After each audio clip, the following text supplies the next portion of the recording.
Hello. Thought I'd try on my Star Wars diorama hat. That's pretty good. Yeah, it works as a hat, also just works as the diorama.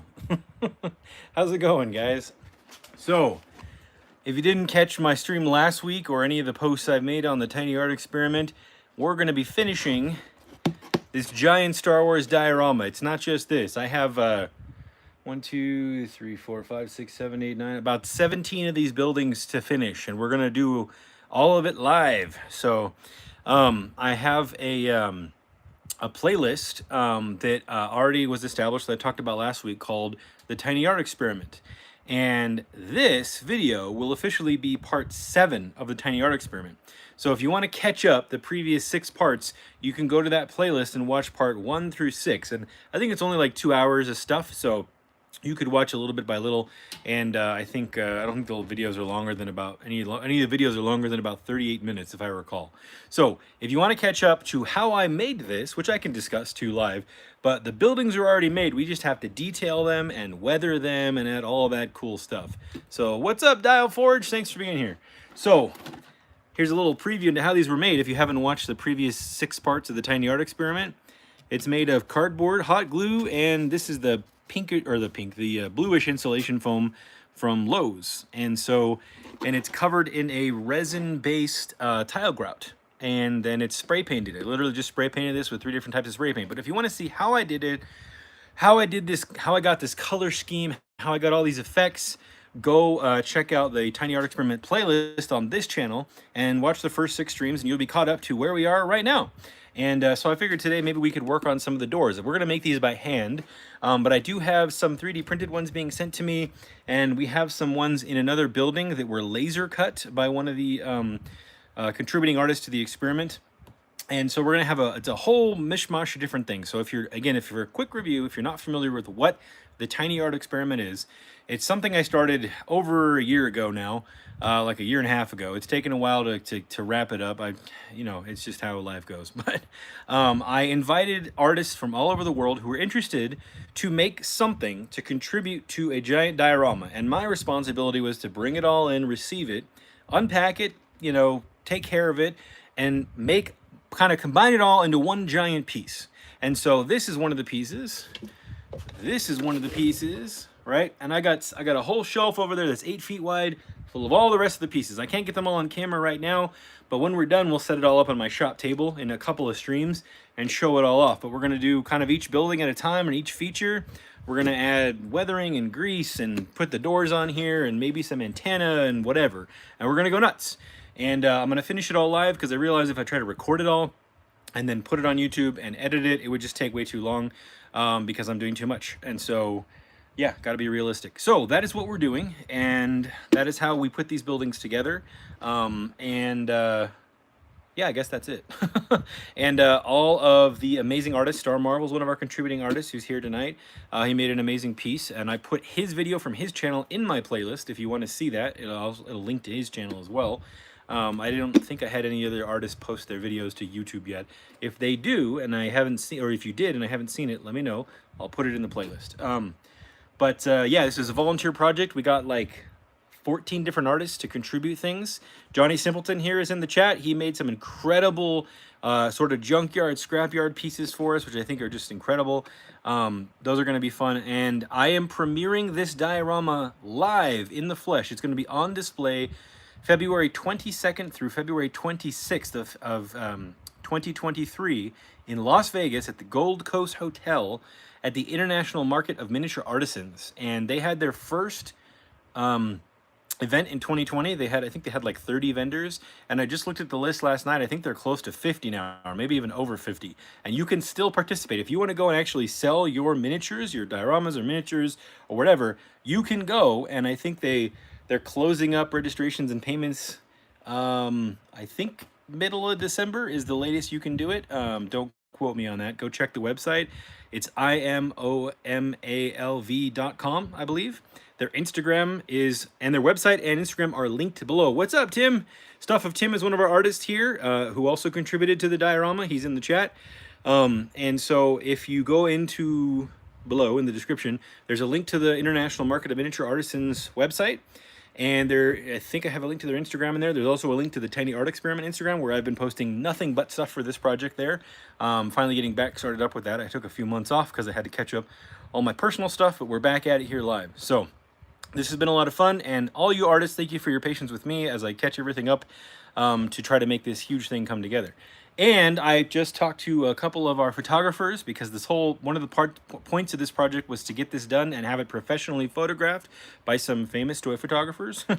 I've talked to a couple of them, and we're going to see if we can get them to Vegas to shoot this, if not sooner or later, depending on who's available to come. And so we can have a whole hoopla there in Vegas. So anyways, let's get into it. Let's start making some doors. And yeah, I'm already sweating. I hope you guys had a good week. Thanks for coming back. Thanks for the likes. Oh, one more thing I wanted to say. For these streams that are doing the Tiny Art Experiment, if any of you send in a super chat or a super sticker, and any of the ad revenue I get off this, which isn't very much, admittedly, still, it's very little. It's tiny. But whatever I get from these live streams, I'm just going to save and put towards the care of this diorama, or the transportation of it, or getting a photographer on site, or shipping it to a photographer, whatever I have to do. Whatever I have to do that's expenses involved in moving this diorama around, or getting it somewhere, or finishing it. Well, not finishing it, I'm using my own materials for that, but moving it around basically, or getting photographers to it, I'm just going to put it right to that. So if any donations or anything come tonight and on the next several streams that we're doing this on, that's where that's going. All right, just so you guys know, because this is really a volunteer project that's supposed to be that, and so I can't take any money for me. It's going to go straight to the project. So just so you guys are aware. So thank you guys for your support of this project, and support of my channel, and support of these amazing artists, because it was really just a chance for us to get together and see what we could do. And yeah, kind of have a chance to kind of cross promote each other and have fun making something cool, because we all love Star Wars, right? So anyways. Okay, let me just back the camera up. So I pulled these 3 buildings to start with. These are 3 buildings I had.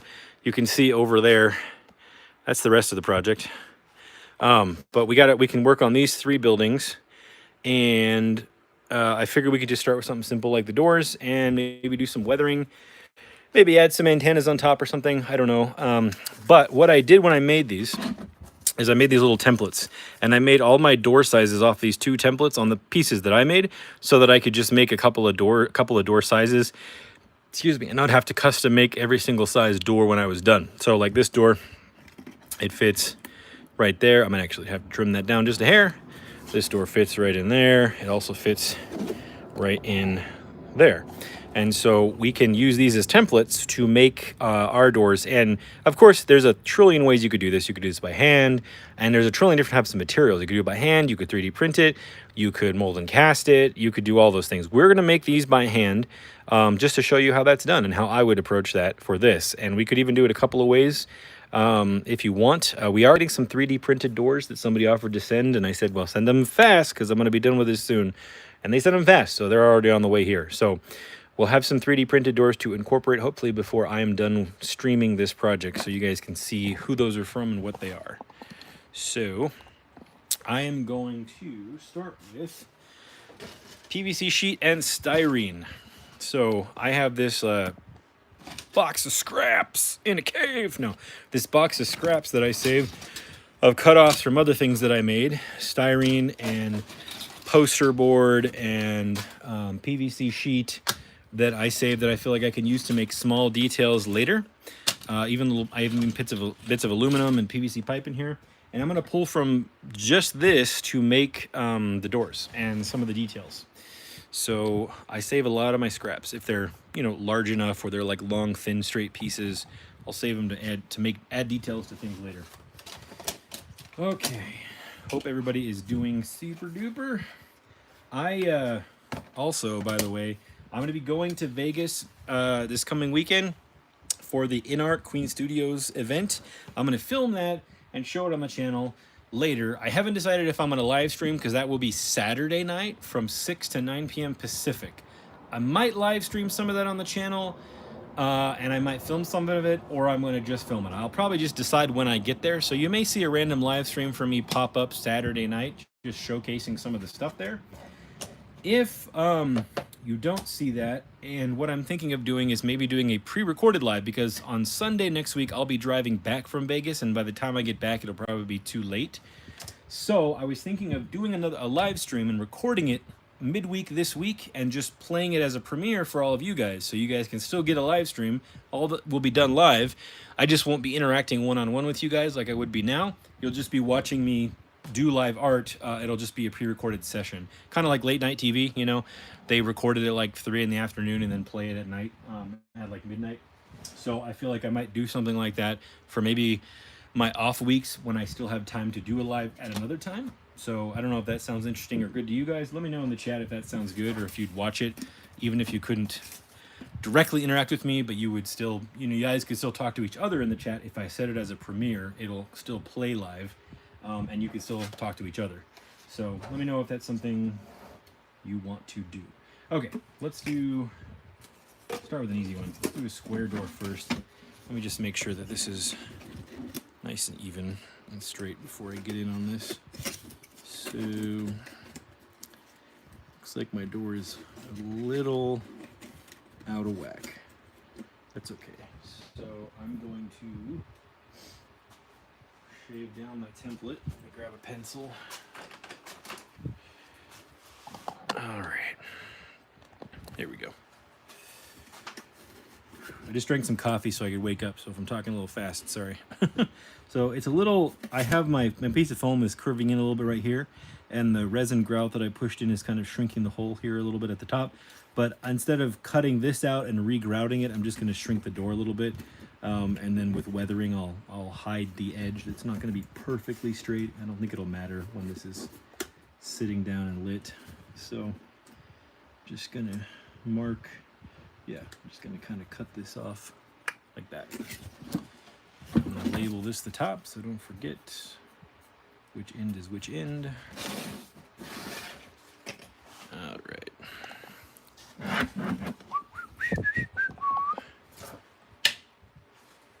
And the ruler. This back.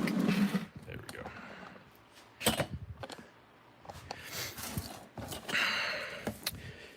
Careful, children. If you're cutting, do it with the supervision of adults. All right. Put this over here to the center. So theoretically, that should fit. Oh, maybe a little bit more. Yep, a little bit more. Do. Oops. What's that about? Got a little nick in my ruler. That's okay. All right. There we go. And so, yep. I'll show you. That should fit good. Yeah. Okay. So using this as a template, I'm just going to trace it onto some PVC sheet. This is 1/8 inch thick PVC sheet. I have tons of this stuff. I buy it from a local plastic supplier because it's way cheaper that way. Instead of buying it in individual sheets, I buy it in giant sheets and cut them down because I use a lot of it. I'm going to freehand this. Watch. Oh, straight line.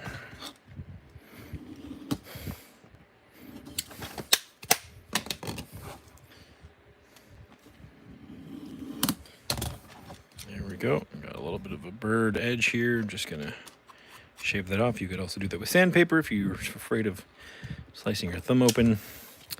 Hey, thanks for the likes, guys. I appreciate that. The Tiny Art Experiment appreciates your thumbs up. I speak for the world. I'm the Lorax. I speak for the trees. Okay. Probably have to shave the back corner of this so it fits a little tighter, but that's okay. Straighten that out. What's up, Uncommon Flex? How's it going? Thanks for stopping by. I have no idea what that language that is. I'm sorry. And what that says. If anybody can translate that, let me know.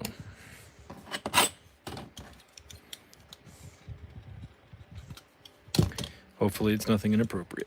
But thank you for being here. Okay.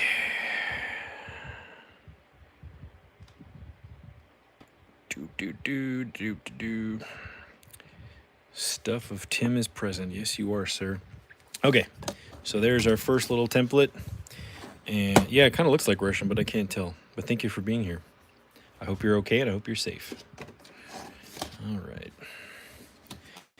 So see how I have this? This is actually from another Star Wars build. I saved this. This is a cutoff piece that was the wrong size. But I was like, this kind of looks like a mechanical detail. So I just saved it and threw it in my scrap bin. Figured I'd use it later. Maybe I could use it on this door. Let's see. Go like this. He's always present, ever present. Tim bought. If you guys don't know the stuff of Tim on Instagram, go check out his stuff, as well as Johnny Simpleton and Star Marvel.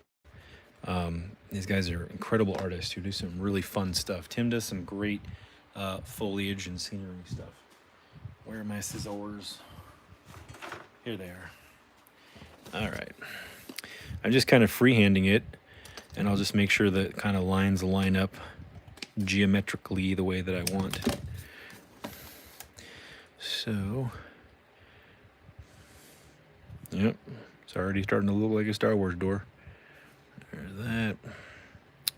All right, so I've got some weird angles going on here, so I'm gonna cut off some of this. I'm gonna do like, just gonna make it up. Do that. See how that looks.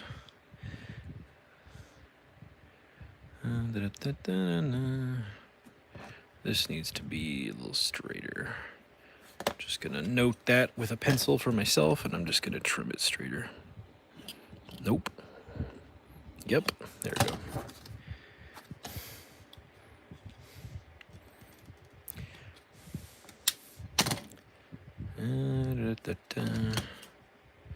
Almost there.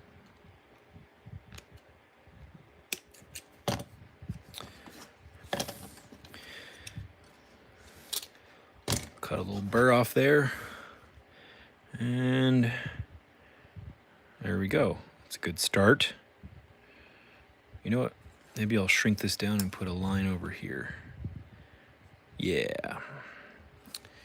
That's what I'm gonna do. I'm gonna cut a little bit off of this side. And making dioramas like this, because it's a made-up world, right? We're not trying to emulate. I mean, you could try to replicate perfect scenes and things from Star Wars, but we're just trying to emulate a style, right? We're sort of playing concept designer in the Star Wars sandbox, and if you're well familiarized with Star Wars, you can probably just kind of figure out what may look sci-fi-y or Star Wars-y enough without going too crazy, I bet. Okay, where's my super glue? There it is. All right, I'm gonna spread this on the back side of the smaller piece, and this is pretty thick liquid, so I'm gonna spread it mostly in the middle portions of the piece instead of all the way to the edge, because it's so thick, because it's gonna push out when I press down, and I don't want it to squeeze out if I can prevent it from doing that. Like under the piece, and then I have super glue globs I have to try to clean up, which is not fun. All right, push outward from the center. That should pretty much see it's coming out under here a little bit. Don't do it. Okay. There we go. Alrighty. Put a little strip over here. Let's see. It's a piece of styrene. And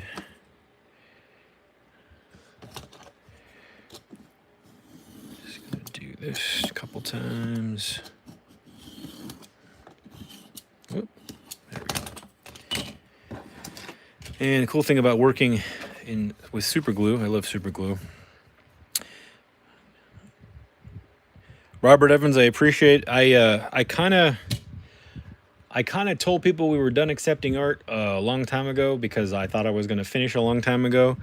But, you know, if you want to make something that's self-contained, that I don't have to attach to something else, and you can make it in like a month and ship it, that's fine. I'll take it. But if it's something I have to incorporate into a piece or a fix, I probably can't really accept anything else like that. I only accepted a couple of doors from the person who offered because they're 3D printed, they're done, and I have open holes in buildings. I can literally just spray paint it, put some wash over it, and glue it in.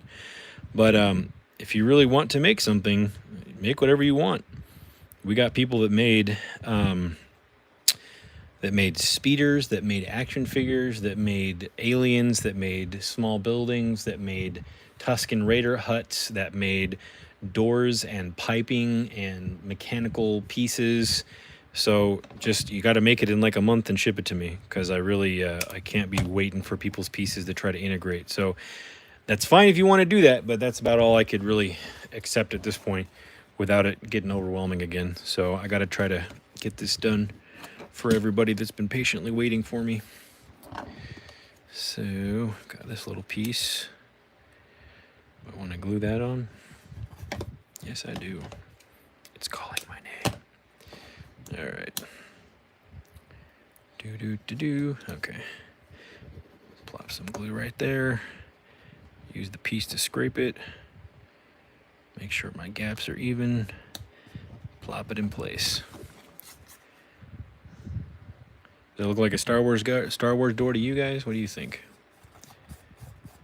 Put a little detail right here. I keep looking at this like that needs something. That needs something. Actually, what we can do first is use this cutoff, and I could trim a few pieces here.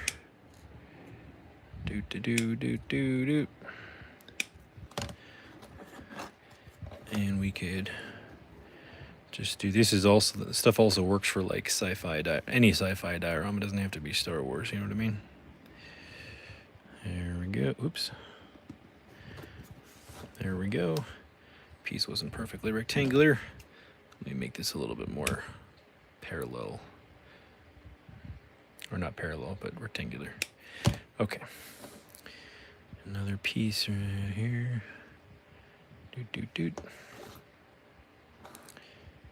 No problem, Robert Evans. I appreciate that. I appreciate your interest, but I got a lot of people that found out like way after the fact, and I would have loved to include them, but it's like at this point I'm kind of pretty overwhelmed. So again, like if it's something that's easy and self-contained, you can bust out real quick, go for it. All right. Let's do some more detail lines. So I'm going to line this up with my grid on the board, or on the cutting mat here, not on the board. And I'm going to add some detail lines.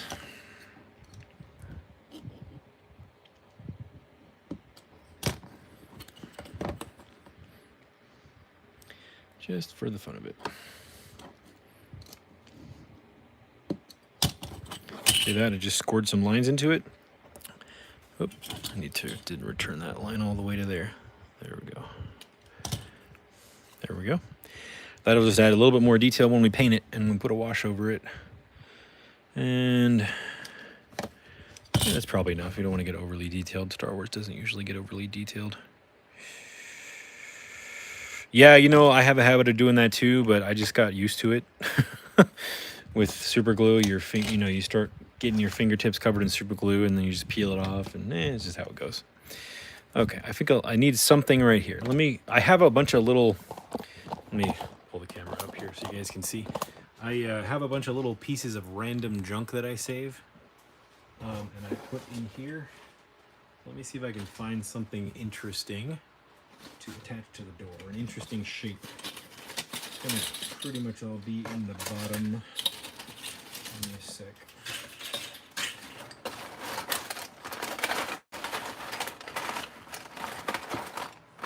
Pen tubes that I saved. Pieces of PVC. There we go.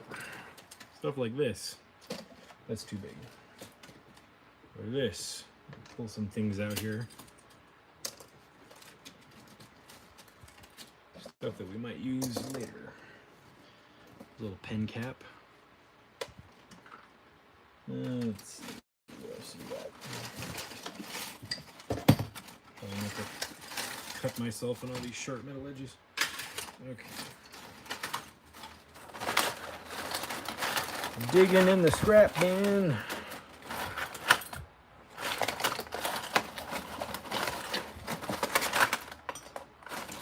A piece of wire. I could use that. A little piece of mesh. That's too big. A little wheelie.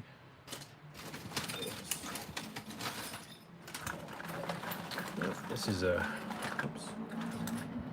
This is a little cord cleat. If I can get it out of here. Come on. There it is. A little cord cleat for a nail to nail a cord to a wall. Let's see. A red piece of plastic. Alright, let's see what we can do with that. Good enough for now. Okay. Bring you guys back down here. Alright. What's up, New Future Customs? Thanks for being here, bud. Okay, so this is our little door. And let's see, let me move the camera back here so I can do this. Okay, it's our little door. Cardboard worked well for this as well.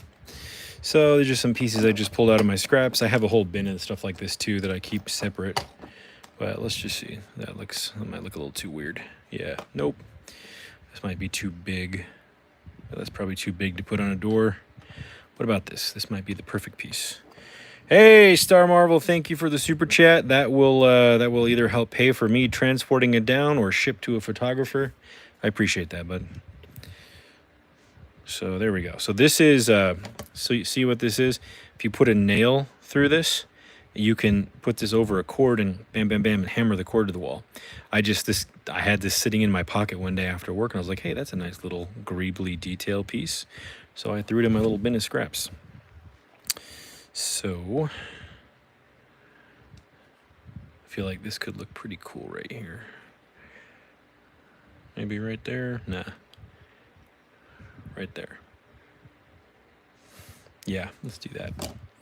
I'm gonna grab my pliers. Hold on a sec. Or my hemostats. And we'll put some super glue on the little piece here. And let me leave it down here. Sorry, I'm a little far away from it, guys. Put it right there. There we go. Whoops. Don't slide around too much. All right. There we go. A little detail on the door. And this is something I can do with this wire. Maybe. So, or maybe this. This is a cutoff from a model kit. I just saved the sprues. I couldn't think of the word. Just a sprue from a model kit. I could put a handle on the door.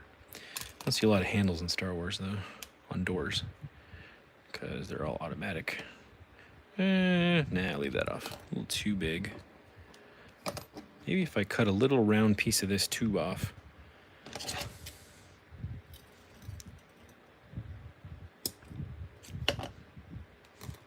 It might be kind of, whoops, if I don't, oh, and it fell on the floor and it disappeared forever. Okay, let's try that again. New Future Customs, thank you, bud.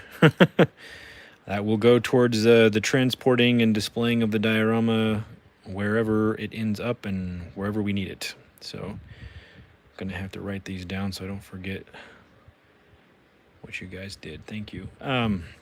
Okay, where is the sandpaper? There it is. Silver Scratchbook Productions. I did a whole tattooing style city for Star Wars Legions for one of the game stores, and the guys in the store were like, dang, that's movie quality stuff. Dude, good for you. That's awesome. It's always nice to get that compliment. That's kind of what I always strive for, is at least close to that, you know, if I have time. Sometimes you don't have time to go that into it. I mean, because, man, you got teams of like 8 people working on movie stuff for 10 months at a time. So it's hard to match that quality when you're working alone or just with 1 or 2 people. So, oh, Tim Bossy, that's not my scrap box. That is one of my tiny separate spare scrap bins.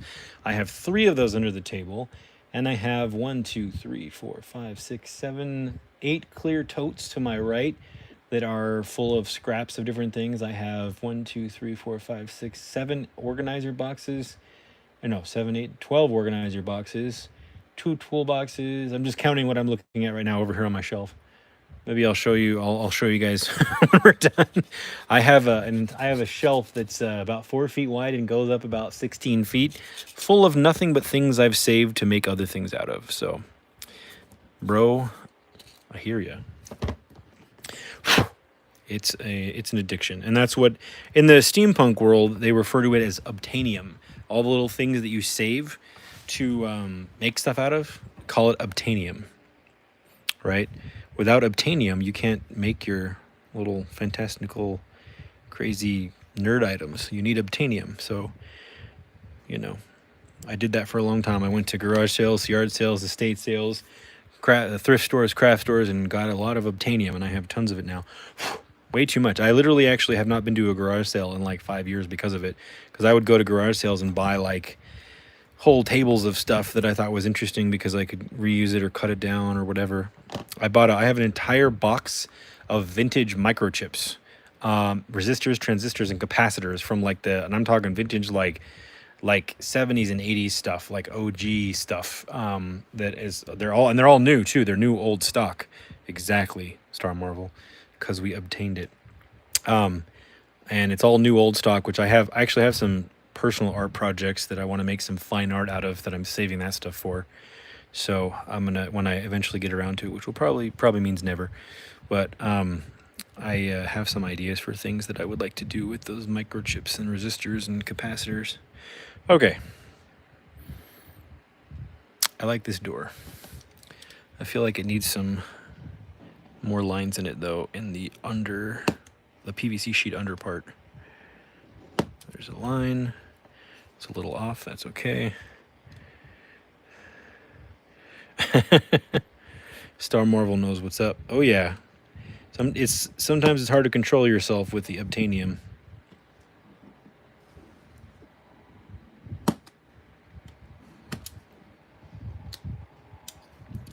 My wife, Mrs. Euler's workshop, while I was doing it, was always like, why do you need that? Why are we getting that? And now she knows. She still doesn't like that I have it all, but she understands at least now. The ongoing problema. There we go. Fix that. Where did my pen go? I never had a pen, did I? Use my dental pick. Go check out Star Marvel. Yeah, he's made some sweet stuff. I'm gonna get around to doing a cyberpunk commission soon. But alas, I have not had the time yet to do it. I'm just using this to score the lines that I just cut so they have a groove to them and some depth. See that? This is a dental pick. You can do it with the tip of a pen too. I just didn't have a pen. So I grabbed my dental pick, which is actually probably more stable. Just cutting off some of the flash that I created, or burrs, I guess. Cyberpunk Hotel. That is amazing. I love it. Okay, I'm gonna call that a door, and we'll paint these at the end. These go pretty quick, so I don't think it'll be a big deal. We should be able to paint them before the end of the stream. I'll save these little accoutrements, some obtainium off to the side here, and we'll use them on some other details we make later. Okay, let's do a round door. They need a place to sleep. Awesome. Okay, let's do this door. What's up, White Vegeta? It is foam time, my friend, for sure. Thanks for being here, bud. All right. So, let's see, this way or this way?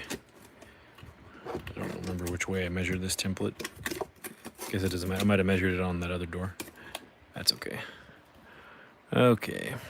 I'll probably be filling in here with detail anyways. Okay. Let's just... we'll cut that off. Yep, that's what we're gonna do.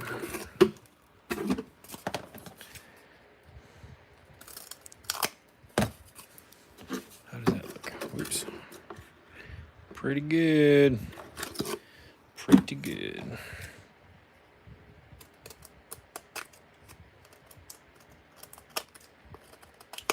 All right. Thank you guys for all those likes. I appreciate that. Means a lot. I appreciate all you guys being here watching me goof around here. So, okay. Going to do another PVC sheet base. Yep. I'm just going to use this scrap piece that I have. And just going to trace on this one. And I'm going to freehand it because I'm a wacko.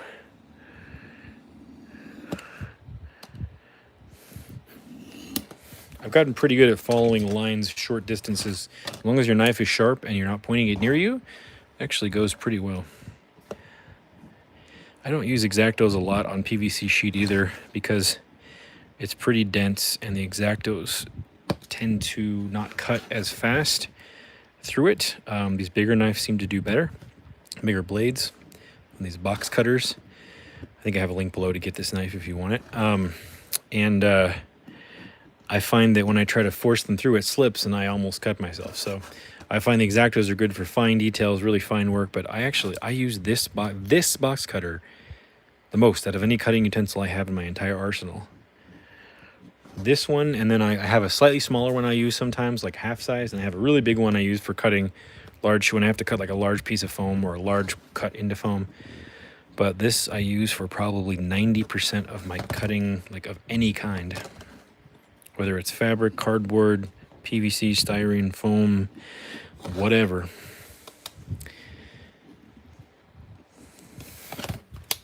There we go. I'm just going to break that off and just shave this because it's easier. This part's not going to be seen, so I'm not going to freak out about it. Okay. Just see what I need to trim off. A little bit here, a little bit there. Just going to cut those off and probably just sand it over. Yep.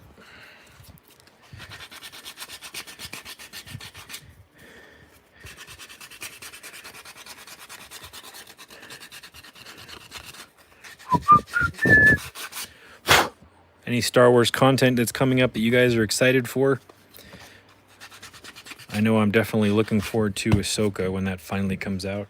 I told this story before, but I went to Adam Savage's con, Silicon, in Silicon Valley, and I went to the Industrial Light and Magic special effects crew panel, where it was like a celebration of 20 years since Clone Wars come out, or Attack of the Clones came out, and they had people there who worked on Attack of the Clones, and John Goodson, who's actually in the ILM documentary on Disney. John Goodson built the filming model for the Razor Crest with John Knoll, who's the guy who invented Photoshop. And at that panel, John Goodson said, that he had recently finished making the filming model for Ahsoka's new ship in the Ahsoka show. And he took it to the 3D guys in ILM, and they were doing a 3D scan of it to do digital effects on it. And so that was kind of cool. Looking forward to seeing what that ship looks like, because as far as I know, there's no images of it yet released. And that was the first time anybody heard about Ahsoka having a new ship, was from John Goodson at that panel, so that was exciting. All right, let's see if this fits.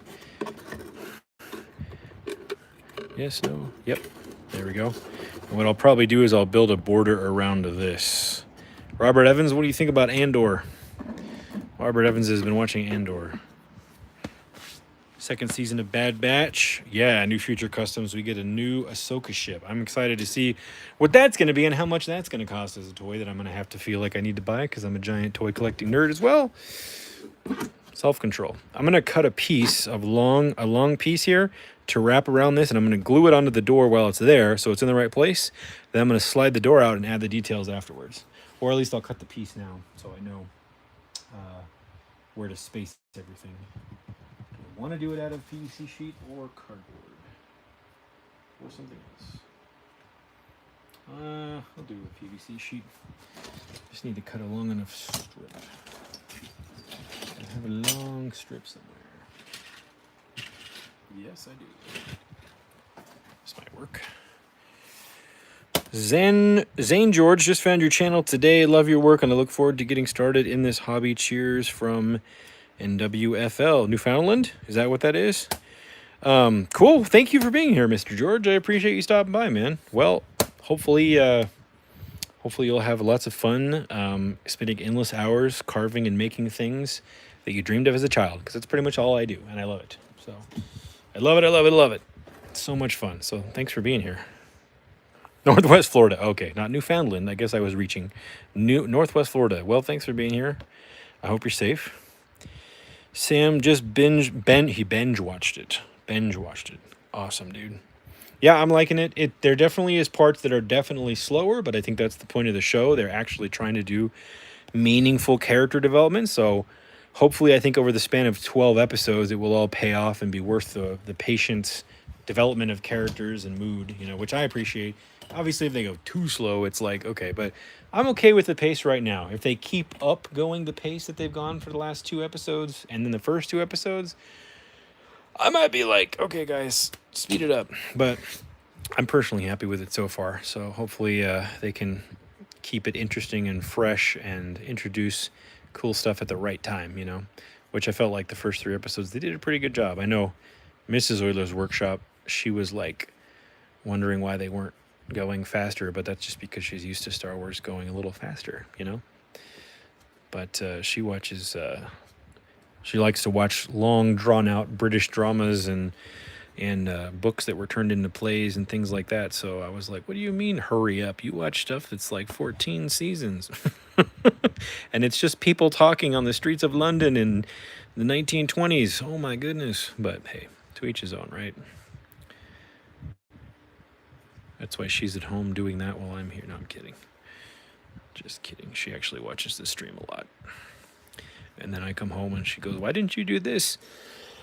Why didn't you do that? And I'm like, why didn't you say anything? And she's like, well, I was just watching the stream judging you. I'm like, okay. All right, so I am just bending this PVC sheet roughly to get it to fit in here. Let me back this up just a little bit more. Move that over. There we go. You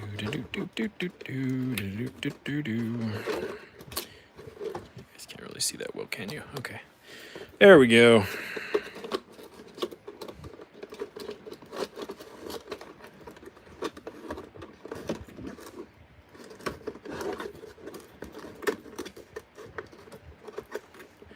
Not bad.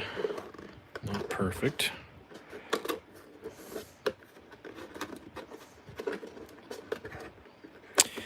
Zane George, I would just go get XPS or EPS foam insulation board if you are near Home Depot or Lowe's.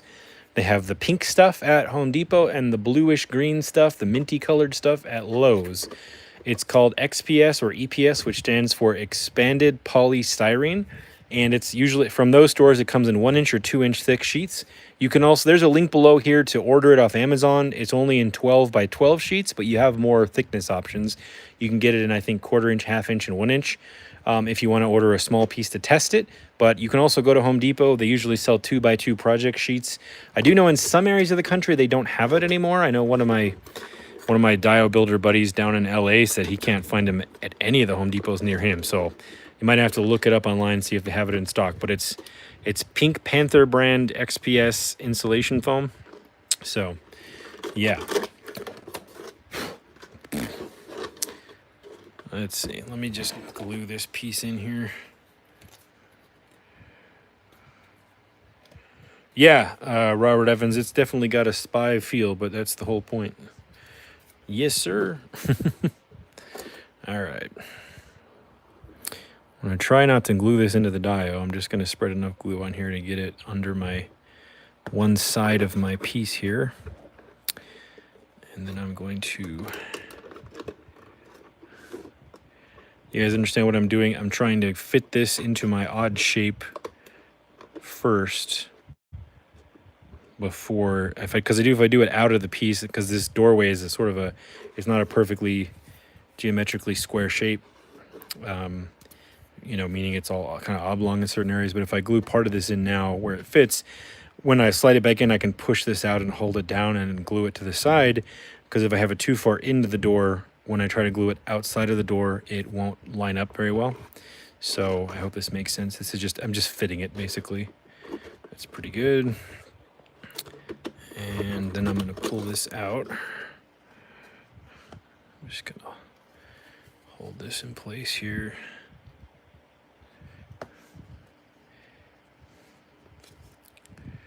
Where's my accelerator? Hold on.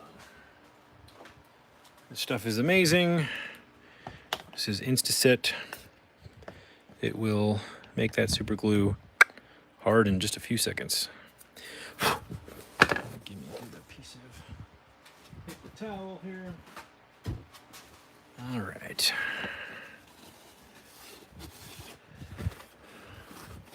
There we go. This is, I would drink this if it wouldn't kill me. This stuff is amazing. Don't drink your super glue accelerant. Don't do that. I'm not worried about this bleed over glue because we're going to put more detail in there. So, okay. I'm also going to cut this off now.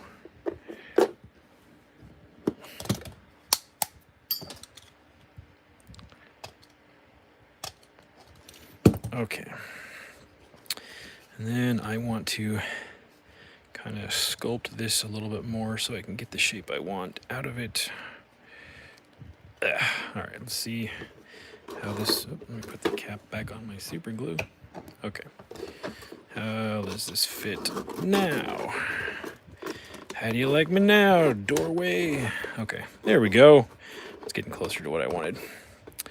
All right, so now that this is actually sitting there pretty much how I wanted it, I'm just gonna do this. I'm gonna drip some glue in here. I'm gonna run it around with the tip.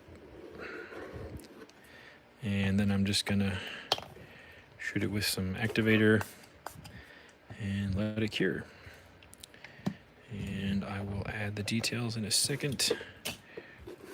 I'm gonna use this and just wipe it off really quick. And yeah, and we can just pull it out. And here is a door. All right, yeah, see how this was off? It wasn't aligned. I did that on purpose in there so that once I slide it in, everything will line up nicely to my actual cut door there.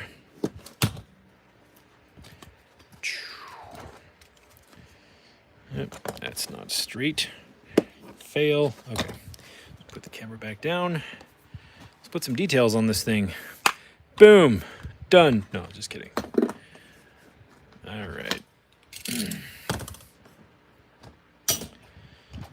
All right. Let's do another technique. This is poster board. Going all technique crazy tonight. Hot cut. Exactly.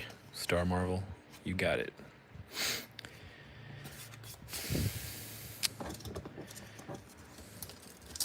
Let me just trace the outside of this and then I'll scissor trim it down. See, this is how I usually work, is I work very fast when I'm doing details like this. Ones that I can make up as I go, not ones I'm trying to replicate. I'm pulling out measures and scales and rulers and whatever, but I like the making it up ones because not only can I move fast, but I get to just go crazy. I think these are kind of the funnest builds where I can just make stuff up. They're typically the ones that I enjoy the most personally. I'm just trimming off about 1/8 of an inch. Make sure this fits and make an inner template that matches, because I had to fit it to that door. Kind of hard to pre-make a template because it is an off shape. Just gonna mark it there and cut it off right there. How's that fit? Pretty good. Oh, you know what? Actually, I meant to do it. Shiny side out, by the way. Soft side down. I did that backwards. So if you're going to glue poster board to plastic, it's ideal if there's a flat side and a shiny side. If you guys can tell the difference there, kind of. Let's see if I can get the light on it. There's the shiny side. There's a flat side. Glue the flat side down. The shiny side will take paint better, and the flat side will glue stick better, or stick better with glue. That's what I'm trying to say. Okay.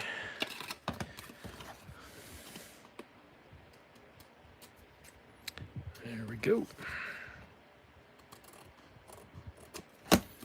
How's that? I'm not going for laser perfect here because you will see as we layer up the different things we're going to do, some of these little tiny minute differences won't really matter when I'm done. Cut straight from there to there.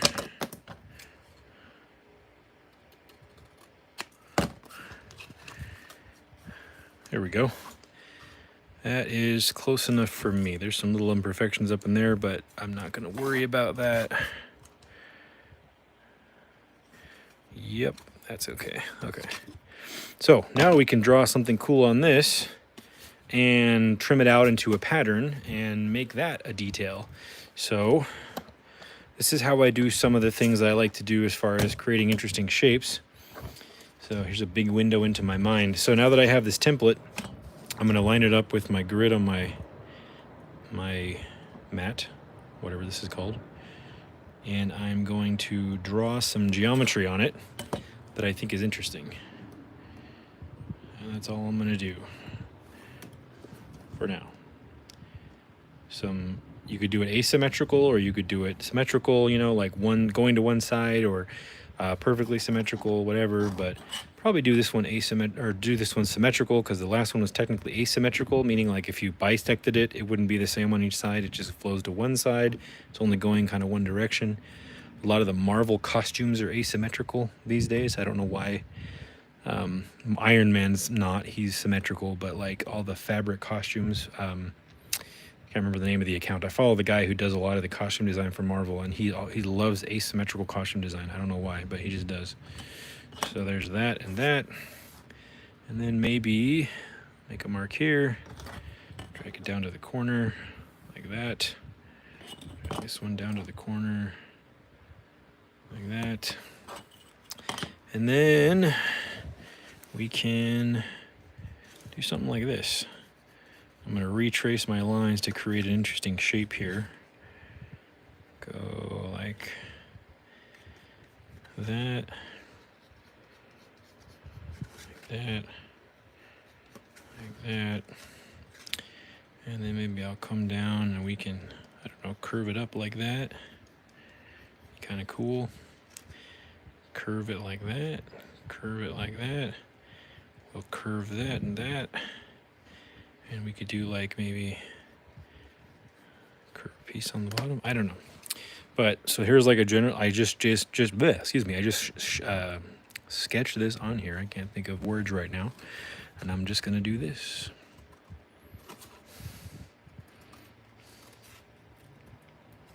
Save your cutoffs. If you cut them off in whole pieces especially. I'll show you why in a sec.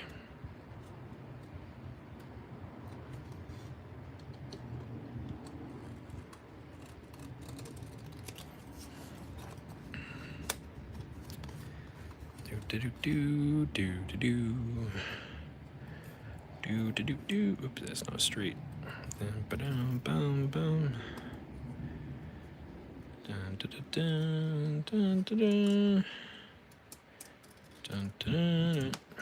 It's Indiana Jones theme, isn't it? That's not Star Wars. Hey, he's not a Star Wars fan. All right. Go to there. Go to there. Boop. There's that. And then we can cut up in here.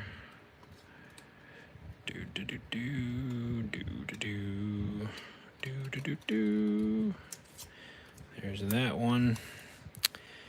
And one more.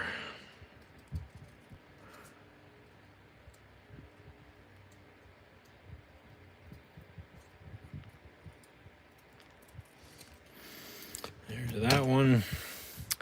And now we can make 2 doors. So if you had 2 of these doors made, you could take this and you could glue it in there and you have detail. Or you could take these and glue them in there and create the negative space for the piece I just held in. So you can glue these in here like this. Maybe we'll do that. That looks kind of interesting. Hello. You can glue these in here and create a door. So you just took your template and basically made the details, or the base details at least, for 2 doors, depending on how much more detail you want to add. You can also do this with styrene, although it's harder because styrene is thicker. Awesome. Indiana Jones. Indiana Jones is a movie about an archaeologist guy. No, just kidding. I'm making up words. That's awesome, Star Marvel. You listened to John Williams the entire time you made your lightsaber. That is dedication. You know, when I was working on a project for Plastic Action I did with him, or I was making like these forest ruins, I listened to a remix of Ocarina of Time soundtrack while I made that, and it was actually kept me in the right mood. Helmet vibes from the door design. Yeah, for sure. Yeah, I could see a few different helmets in there. Yeah, you got the Mandalorian helmet shape going on now. It looks like Memphis Nest right there, you know. All right, so let's glue these pieces on. I feel like I want to glue these pieces on. Don't need a lot of super glue for this. If I can hold it correctly. There we go.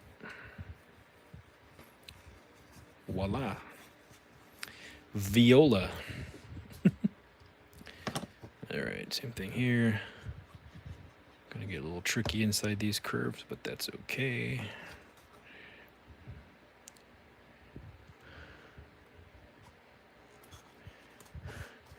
There's that one. Yeah, probably. I was thinking Star Wars, so my brain just went straight to a shape from Star Wars, probably. I did not mean to do that. So it probably is subliminal.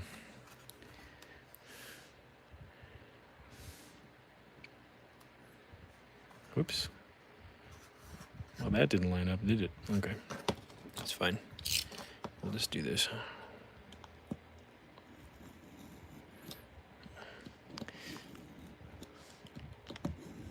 There we go. Ah. You're right. I must have Star Wars in my blood. Because I didn't really mean to do that. I just did it. Okay.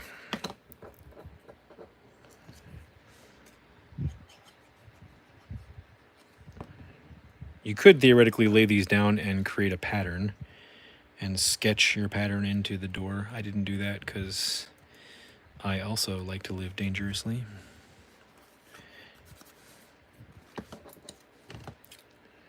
Trim that off.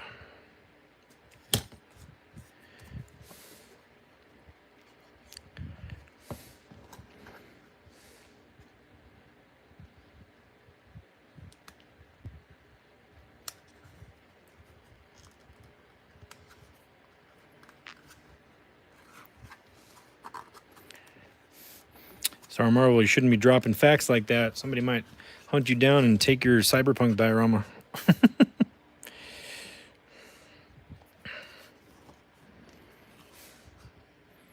All right, that's starting to look all right. Oop, got a little bit of a piece sticking up here I don't really want there. Trim that out. There we go.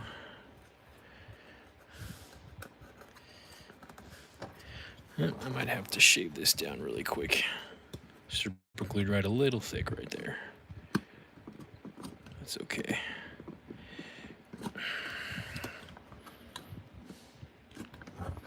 Oops.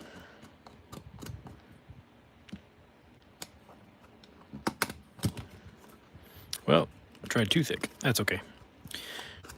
I'll hide that with paint. Shh, don't tell anyone. Okay. So I want to glue this piece in. Yes, I do.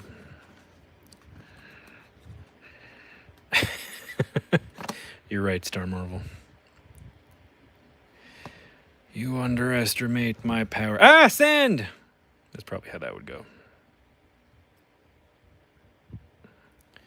There we go. Quick. You know, obviously I'm moving maybe I'm moving a little too quick. But there we go.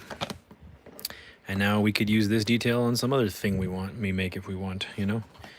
But I'm not going to, so. All right. Do I want to do anything else? Yes, I do want to do anything else. I'm going to carve a line in this because that's what I do. There we go. That's all I'm going to do. Is that line. That's all I want to do. Okay. Let's see. I might add something in here. I feel like this needs more detail. Like they usually have those little pad pieces. Probably won't do a bunch of those. They'll take a lot of time. But we could do something. Something just to add a little bit more interest.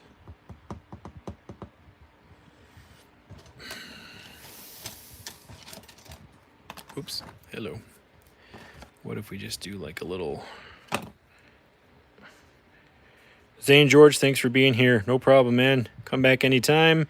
You can watch on the replay if you want. Do do do do do do do do do do. Do do do do do.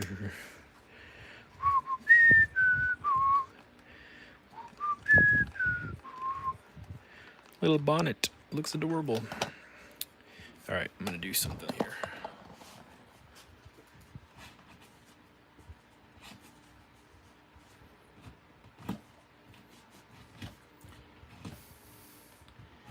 Just to make this a little bit more loosey-goosey. Kind of like you might drag ribbon. Bleh, I cannot talk right now. Drag ribbon through scissors to make it curl. I'm just kind of doing that with this. All right, let's see if that did it. A little too taut. It's pretty good. Yeah. Me likey. Let's see. Yep.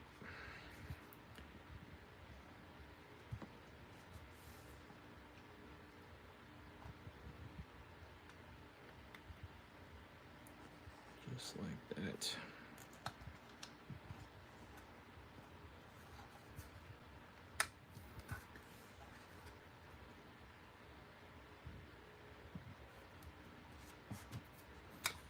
This will double as additional door detail and padding, and also hide that weird little glue thing I created under there because I was rushing. Not rushing, but rushing. All right.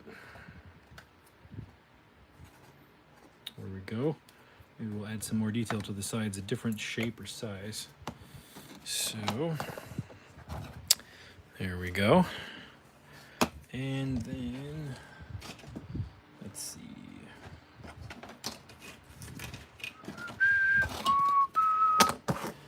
And the ruler. The shiny side of styrene. Absolutely. Whatever that means. My ruler just moved, but that's okay. I don't need the full length.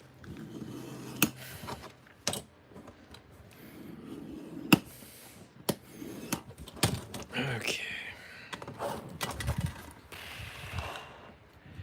There we go. A little detail like that.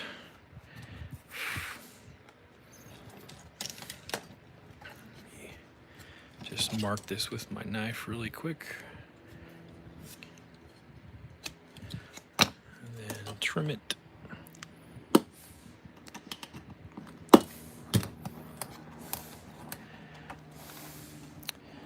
A little bit more off. Triminy. Okay.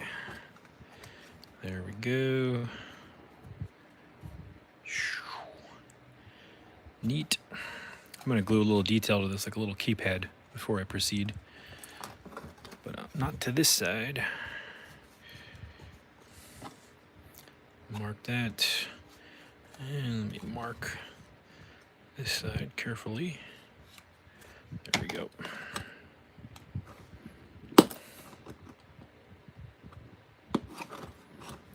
And cut that off.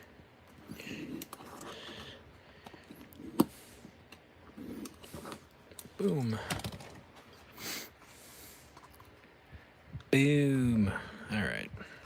Glue this guy in place.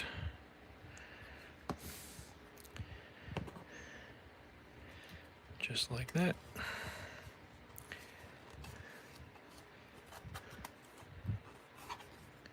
Go. Glue. Dry. Okay, there we go. All right. And maybe some kind of little detail on this. It needs some type of entryway.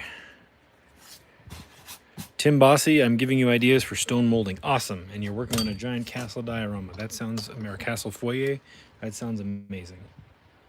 I cannot wait to see that. What do I want to use? Hello there. Hello there. General Dodson. Just kidding. Trying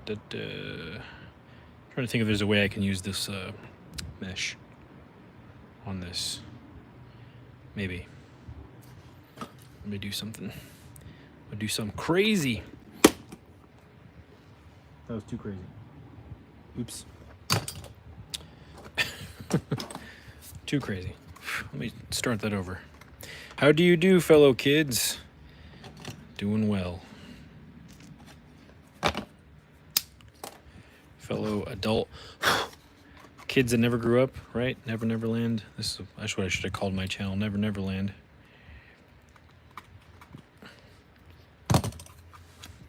Okay, let me try that again. I did not mean for that piece to go flying across the room. There we go. That's what I meant to do. Why must life be so hard? No. All right. I'm going to do sort of a subtraction addition technique here, which is not a technical term for anything other than what I'm doing right now. I'm just going to trim this out. Uncommon Flex, thanks for being here, bud. No problem. Thanks for coming by. I appreciate that. I appreciate the thumbs up and you swinging by, my man. Have fun.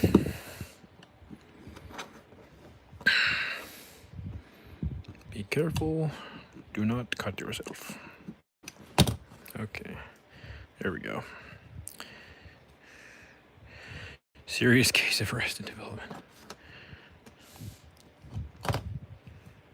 I don't have time for TV with all the dioramas I make. You know, I barely have time to watch the things that I'm talking about. I usually listen to them while I'm driving, and then if there's something I wanted to see, I'll like stop and rewind it and watch that part. Because I drive a lot for my regular work, so. 6 Scale Mafia, what's up, man? Thanks for coming by, dude. We made a Star Wars door for our Tatooine village earlier, if you weren't here. So we're going to paint that here before the end of the stream. And I'm making another door.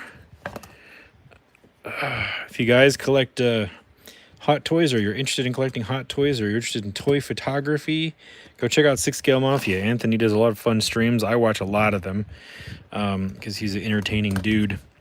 And I don't know if you guys are familiar with Exo 6. It's the brand of 1/6 scale Star Trek toys. Anthony is their, I believe, photographer, videographer. That's 6 Scale Mafia. So go check out his channel. His channel is blowing up. He's killing it, guys. Hey, you're welcome, man. I appreciate you. Thanks for coming by. So there we go. There's a little thing here. Let's see if I glue this in here. Would that look interesting? I think it would. Bam. All right. Glue that. Just creating some little details. By the way, this diorama is 1/18 scale, if any of you were wondering. This is designed for the 3 3/4 inch line of figures. There's 2 reasons for that. One is because it's smaller. It's I can build more and do more in less space. And the second was because it would be cheaper to ship smaller things for people overseas for this project. So for the people that participated in this from Spain and Norway and Australia, it was more cost effective for them to make something in 1/18 scale than 1/12 scale. So I figured it would be cheaper, more affordable, and I could actually make more pieces instead of less pieces, but bigger, if that makes sense. Okay. Yeah, we'll see what this looks like here.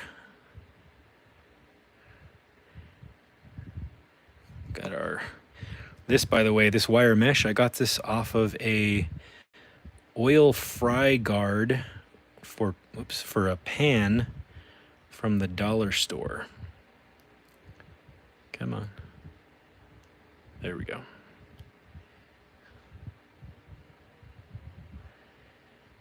Nice. So perfect. Troy, I'm glad this is just what you needed. Yeah, no, you're just what I needed.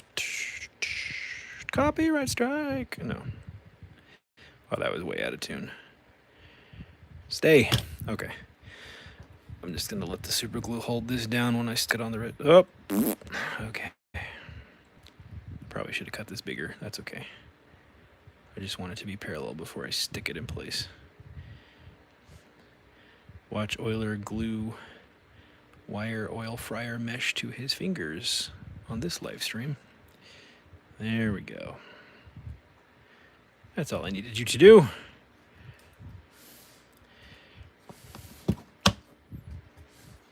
Okay. And there's a point to this. That's off. I'm not worried about that. You'll see why in a second. So, this little cutoff piece that I have, I'm going to cut off a cutoff.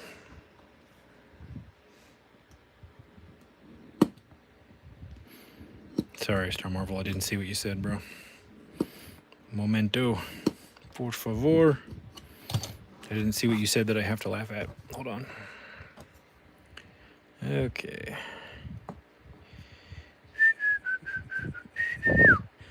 And then I'm going to glue in that cutoff to create a little bit of a hole. And I can fill that in if I want to with some drywall putty later, or the paint might even fill it in for me. A little bit of a mini detail. All right, what else can we put on for details? What else? Let's see. Let me grab a little box of stuff. Hold on a sec, guys.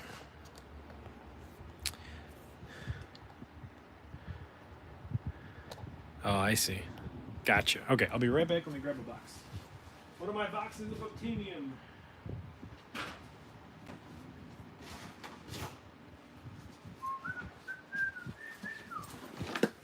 Okay. Gonna need to back it up. This is an erector set box. It is perfect for organizing random pieces of obtainium. So let me lift this up.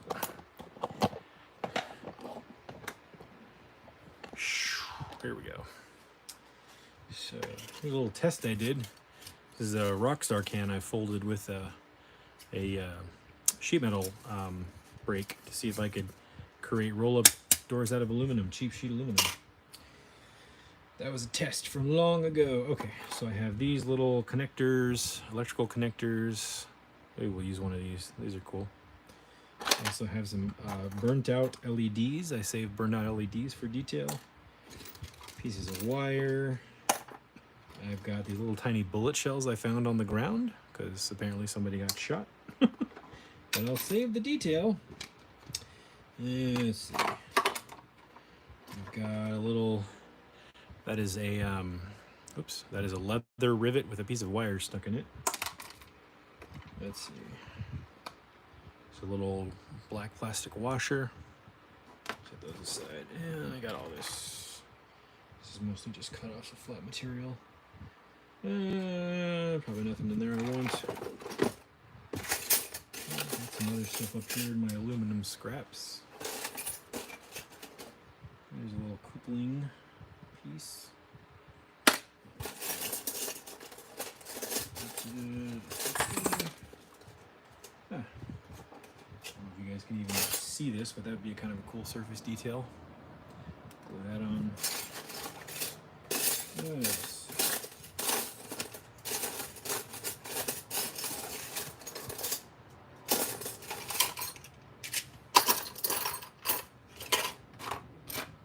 Yep, that's good for now. Okay.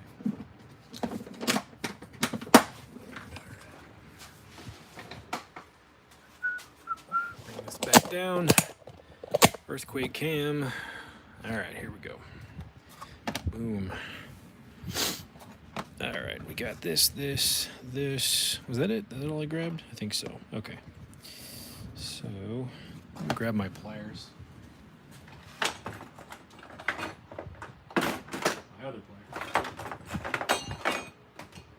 just use this. Like I want to compress this down a little bit flatter. It's kind of sticking up. There we go. It was kind of like rounded up. Oh look, I added accidental detail. I love accidental detail. Oh dude, Star Marvel, I do that all the time. I have actually a drawer at my house that's full of stuff I pulled out of my pockets after work that I keep forgetting to bring here. Okay. So this is this little electrical connection. Maybe we could stick it like right there. Yeah. Perfect. And no, another thing I found is when you're doing stuff like this that you're just kind of making up as you go along, sometimes doing it quick helps. When you try to slow down, you tend to overthink things. You know, so as long as you have some experience doing it, moving quick seems to help me. So put in a little circle piece down there. Yep, we're gonna do that. When I think about it too much is when I overthink and things don't look good, or they look too planned, they don't look natural to the environment. You know, if I try to plan everything too much, things start to look almost like, it's like, oh yeah, he definitely made a Star Wars diorama, instead of somebody looking at it and going, yeah, it's Star Wars, cool, you know? To me, there's a difference. Put that in the middle of the door. I feel like we need that negative space there. Let me put this on this side. Put a little bit of glue right there. I don't know what this is. Maybe this is a little droid can hook up and be like, hey, let us in, or something like that.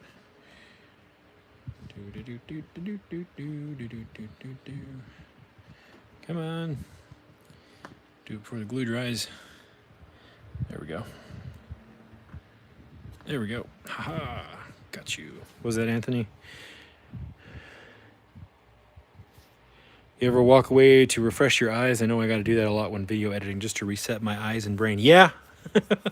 Yeah, definitely. When I'm sitting there, I'm usually sitting on the couch with headphones on while my Mrs. Euler's workshop is watching TV, and I'm sitting there editing. I have to take off the headphones and stand up and walk around, or take my dog outside for like a walk around the building or something, just to give myself a mental break. Yeah, definitely. Definitely have to do that. Like that needs some detail. That needs some detail. Little detail right there. White Vegeta. I work for a security company doing installations, and we have tons of e-waste. I look at it all the time and think, man, that could be... Yes! You have the gift. The gift for discovering obtainium. 100%. You know what? I'm going to keep cutting this. I like that. It looks like padding. I like the way that looks.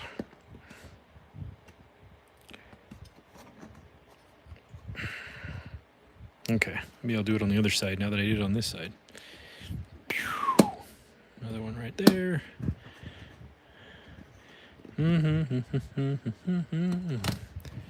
There we go. I think that door is done. Well, no, let me get some sandpaper. I want to round over some of these edges.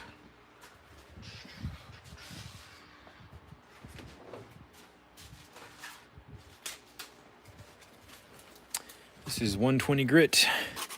I'm just going to knock down these edges so they're not so, they don't look like, they don't look like they were cut with a utility blade. It gives them a little bit more worn look. Softer edge can make things look more real too.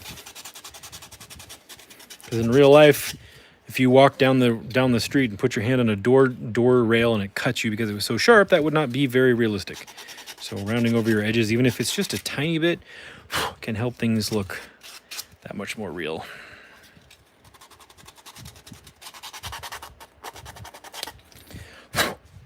Yep, that's just enough, I think. And here's what I'm going to do. I have a little bit of a gap going on up here in this seam. I'm just going to spread some super glue in there and let that fill the gap.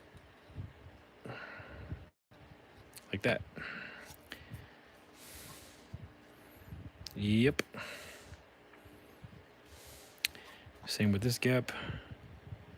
A little bit of glue right there. Spread it with my finger. That should be good. Troy Dodson, I won't throw anything out before checking with me if I can use it. She finds me cool stuff. Yeah, that's right. Melissa does. My wife does that with me too. She's like, Mrs. Euler's workshop. She'll see like, hey, could you use that? And I'm like, yes, give it to me. One of these days I'll do a workshop tour and show you guys all the crazy stuff I have all over the place. A lot of it's in boxes. It's not out because I just don't really have time to organize displays.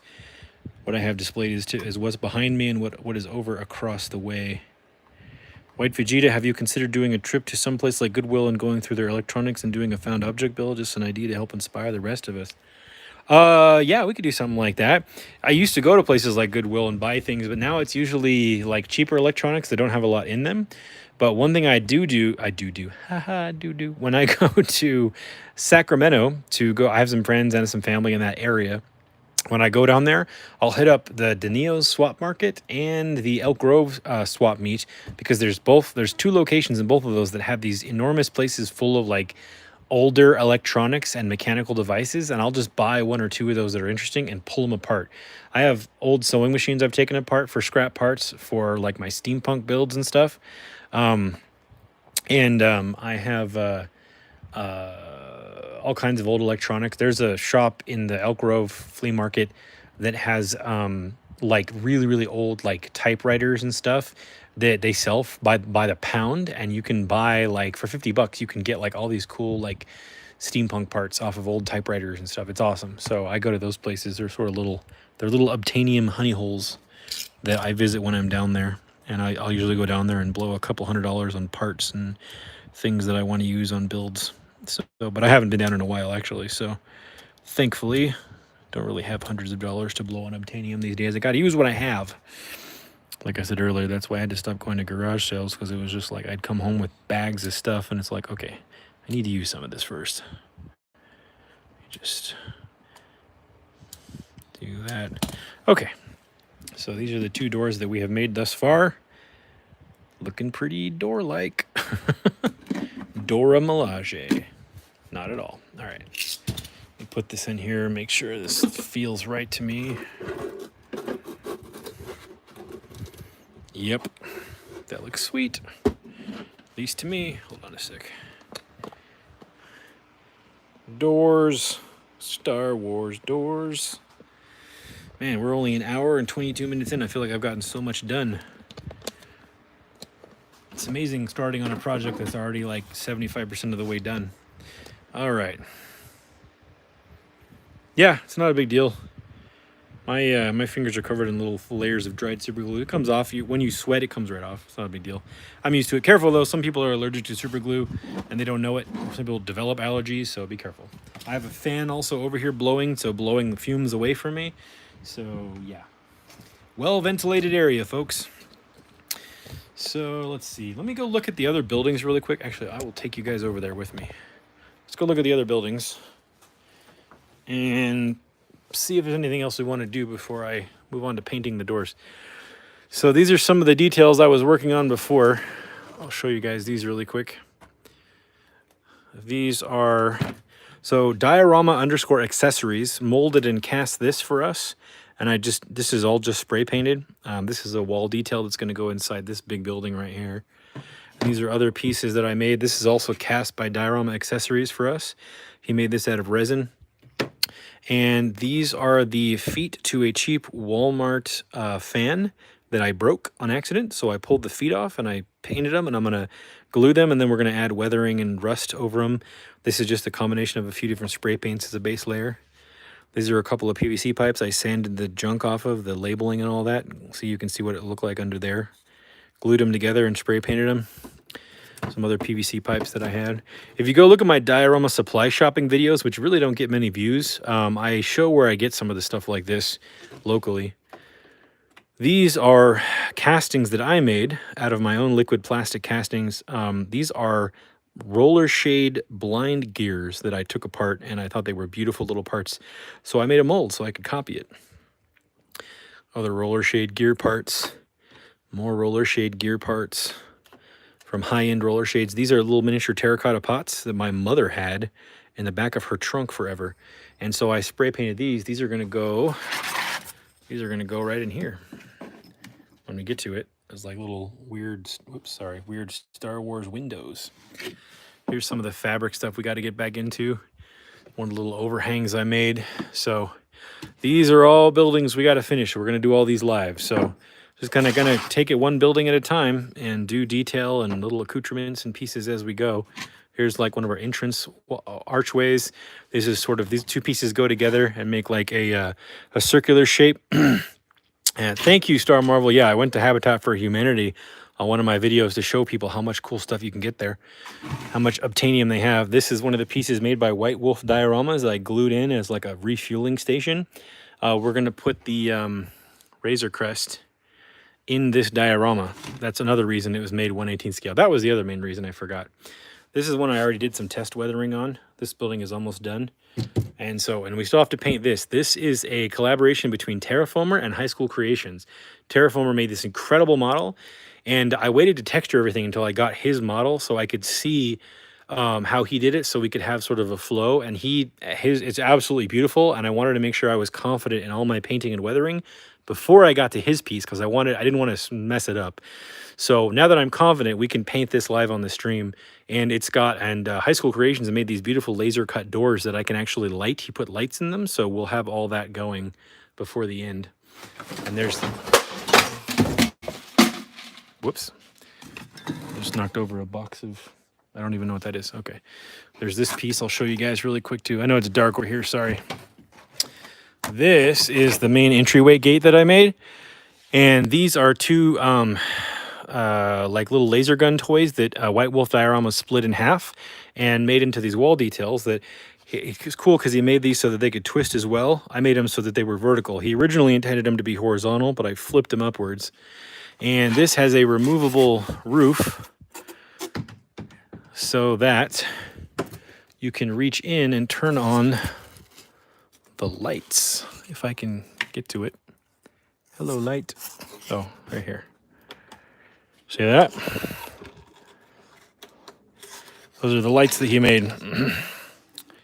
So those are the awesome light up entryway pieces he used. And then I glued them to the foam, and then I covered it in tile grout after gluing it to the foam so it would look embedded into the wall instead of glued on top of the texture. And I think it turned out pretty good.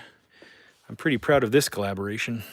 So, but I'm not done with this building. We're going to add like painted wall text in like Arbesh or whatever, and I wanted to do a big flag hanging down with like a beautiful design on it.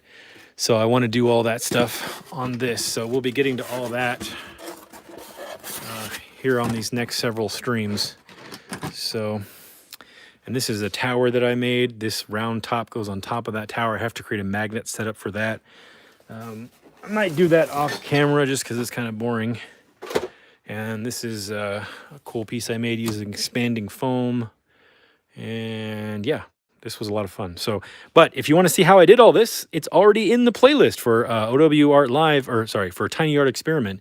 So you can see how I did all this up to this point in the Tiny Art Experiment. So let us turn up the beat.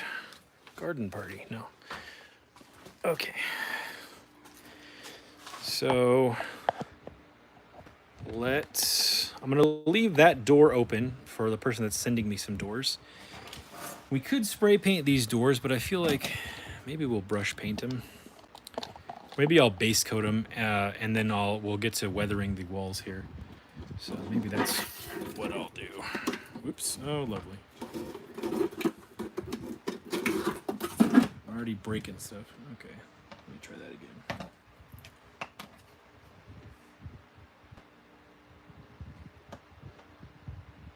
Slow down, Weather's Workshop. Do that. Just like that. And we'll put some more in there.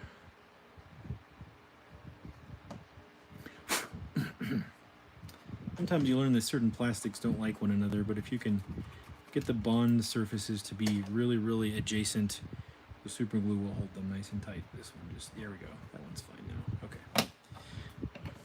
Okay, so I'm gonna go, I'm gonna go get a piece of cardboard and we'll base coat these really quick.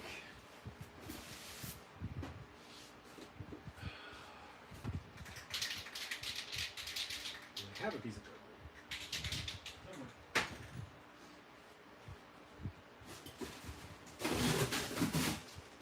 Now I do. Okay. I'm going to grab some pins. I'm just gonna do this.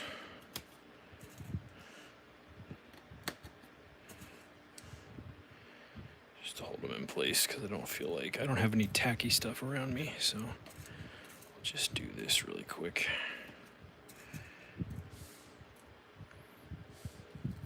Just so when I spray them, they don't fly away. Since I have the fan on me over here, I don't mind doing this tiny little area. If it was a big piece, I'd take it all the way to the other side of the shop, but I'm just gonna spray paint it right here. I'm gonna use dark walnut as my base coat, not black. Yeah.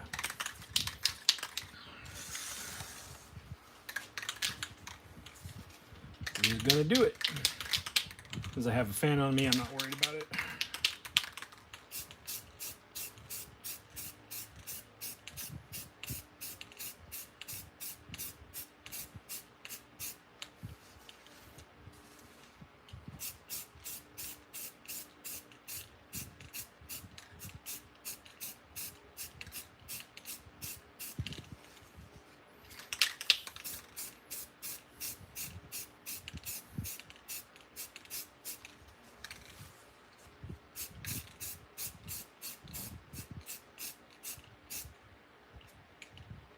Yep. Get into the crevasse. Okay. Good enough for me. Boom. All right. So I'm gonna let this cure just off screen a little bit. I'm gonna put it kind of near the fan over here, and then we'll do some painting, weathering, washes and stuff. And I think we can probably do that because this satin stuff, as long as it gets to like half cure, once you start putting washes over it, it actually makes it cure even faster. So I learned that on accident, trying to paint something before it was dry. So a little tip there. When you use thin washes on stuff, it actually looks good. Star Marble, the color is Dark Walnut, Rust-Oleum, Home Depot. Okay. Let's see if we can make these buildings look even cooler. I'm very proud of these. You can tell. I love Star Wars too much. What can I say? I feel like I want to bring the camera up again. So, hold on. I'm also going to plug it in. There we go. Too high. There we go. Okay. And I've got some nutmeg brown, some black, some pumpkin orange, and some burnt umber. And I'll see if I might use this pavement color or not. So this is my Bob Ross moment. We'll get some phthalo blue, some alizarin crimson, some titanium white. Just kidding. All right. Palette. And there's two ways you could do this. You could just kind of go crazy, or you could kind of go dark to light, light to dark. I'll probably go dark to light, and then add detail, like detail washes and streaks at the end, which will probably be like the orange. I could even use, I know it might seem counterintuitive to use other colors, but even in a desert environment, you might get things like rust. So using things like minty greens and oranges might actually make it look like the metal is made of bronze. So I actually, one example I have of that on Tatooine is Boba Fett's throne piece that he sits on his throne. The two metal Rancor heads on either side of his throne, they are meant to look like bronze. They've got like this sort of dark walnut but in a metal flake color on it, and then there's gold dry brushing, and then there is like a minty green and a white wash, and that's how bronze ages. So they made that look like bronze. So we can do the same thing for our metal pieces on these dioramas. And so you might think, why would I use those colors on Tatooine? Well, it actually sells realism. So we'll start sort of dark to light here. Actually, I'll probably do the black at the last. That's an atmospheric wash, but we'll start dark to light with the brown. So I'll do some burnt umber, do some nutmeg, really watered down too. So, and you could also do this with an airbrush, but I feel like airbrushing on this, maybe with a light touch, is ideal.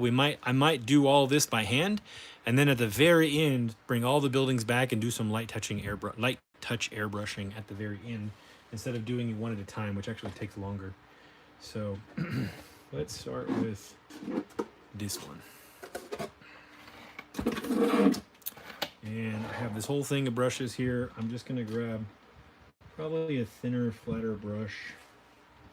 It's a medium or a medium to small size. Yeah, probably this one is fine. It's been soaking in this black water, but I'm gonna get a paper towel here and clean it off because I don't want a bunch of black in this first pass. Make sure it's cleaned off. And I'm going to get a drink of water. And I'm going to give this a little drink of water. And then we're going to take Pikachu and put him right there. And then we're going to... You didn't know Pikachu is from Tatooine? And we're going to dab this in the burnt umber, and here goes nothing.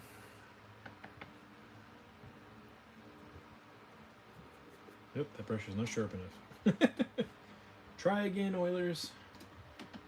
It's too fat. We'll do this soft brush. Sorry. I wanted to get in there tighter. That's not tight enough. Okay, there we go. There we go. And come back, and I'm going to pick some of it up. There we go.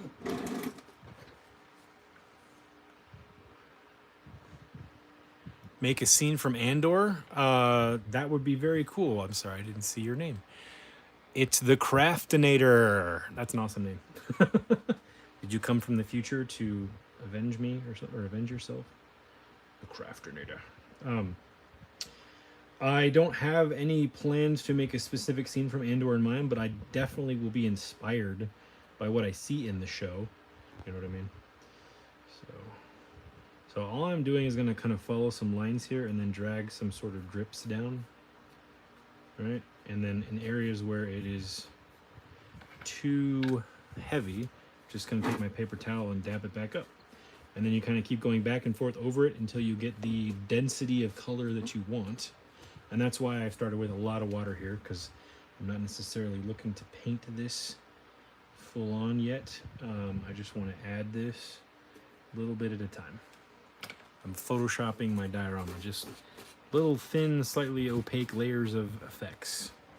Alpha, sort of like alpha channels.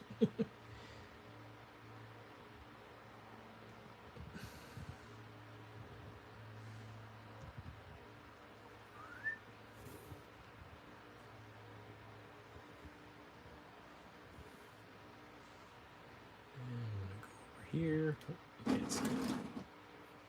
I'll turn that for you, sorry.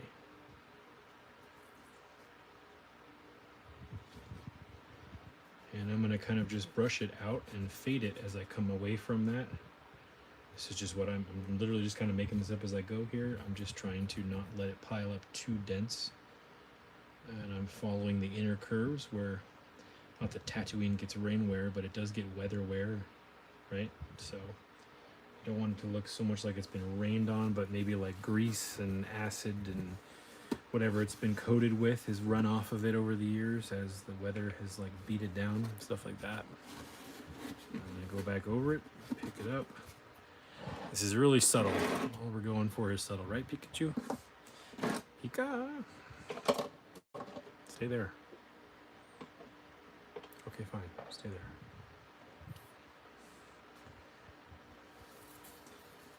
I'm not going to go too crazy because it doesn't need to look beat down by the sun. But if you don't have weathering, it can almost look too fake. It almost looks like it's in too bright of a sun.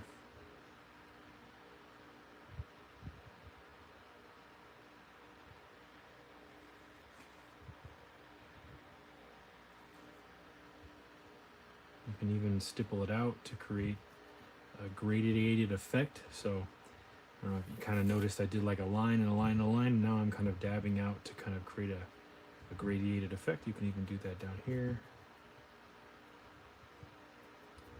You can even swipe it like this to get little streaks. This is definitely too thick up here. That's okay. There we go. Concrete Bubble adding, hey, Concrete Bubble's another one of our artists who's here watching with us, who's contributed to the project. All the finishing touches is the fun part. The arabesk graffiti will definitely tie it all together. Great work. Thank you. Thank you, thank you, thank you. Yeah, we're going to get to that. Probably the last thing I do because I want it to stand out. Or maybe not the last thing, I don't know. One of the latter things I do. And going into the lower areas and adding more darkening, doing some more of that sort of stippling and wisping around. I don't know what the term is, but kind of Bob Ross would call it a hair in some air. Kind of circling up can create a grime up look, you know, because you're going to get smog, right, from all the Power Ranger bikers that driving around Tatooine, right?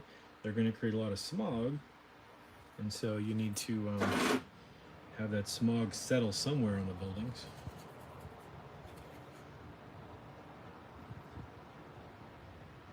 Probably should be doing this with a paper towel under the diorama, but I don't care. It's all right. This table's meant to get dirty.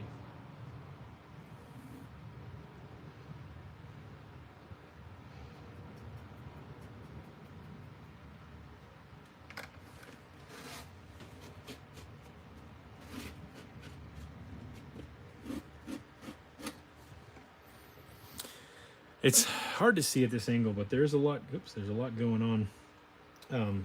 These little subtle changes are actually making it look slightly more real. And when this is lit out in the bright light, or if you take it out in the sun, or we take it to the international market of miniature artisans, it'll look really, really good.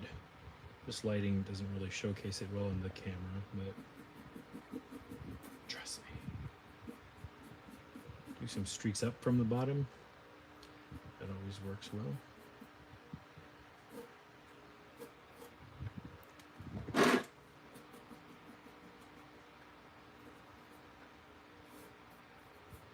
And as I always say, you know, I'm not necessarily showcasing any techniques that other people haven't done for many years before I was even born, but if there's anything you learn here that you liked or that you use, I would definitely appreciate a shout out, letting people know you learned it here, just so they know there is stuff here that might be worth their time and conversations to be had and art to be watched that could be worth it for them and worth their time. I would appreciate that. And if you shout me out on Instagram and tag me, I will repost it in my Instagram story and let everybody see your beautiful work. I am always in the habit of doing that, as long as people let me know they're doing it. So sometimes people don't, so but that's all good. But if you do, I'll do that.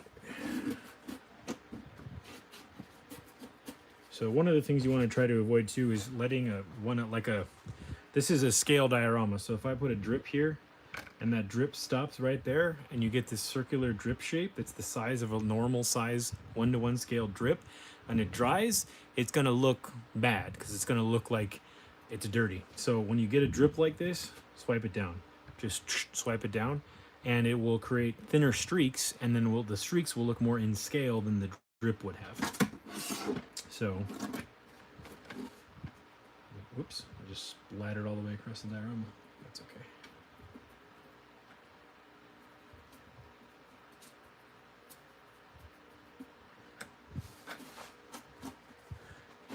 Splatters aren't good either, but we'll just wipe those out, just like I said. Okay. It's starting to look like a diorama. I'll do this. Swipe. We're swiping up. Not left or right. Up.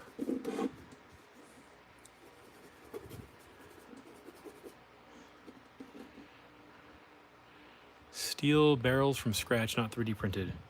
I don't have a tutorial for making steel barrels from scratch. I know there are some YouTubers who do. I know how to do some methods, but I personally haven't needed to do it, so I haven't. But I'll get around to stuff like that in the future. I know how to make plastic ones. I know how to make ones using PVC pipe and wire. I mean, I know how I would go about doing a steel one, but probably too hard to explain. I'd rather show it in a future video. But there are YouTubers who have already showcased stuff like that, so I would say go hunt them down. I can't remember the names of their channels right now, to be honest with you. but I would say go hunt them down, and they're out there. Let me just pour some more water on this paint really quick. It's getting too thick. Too thick. There we go.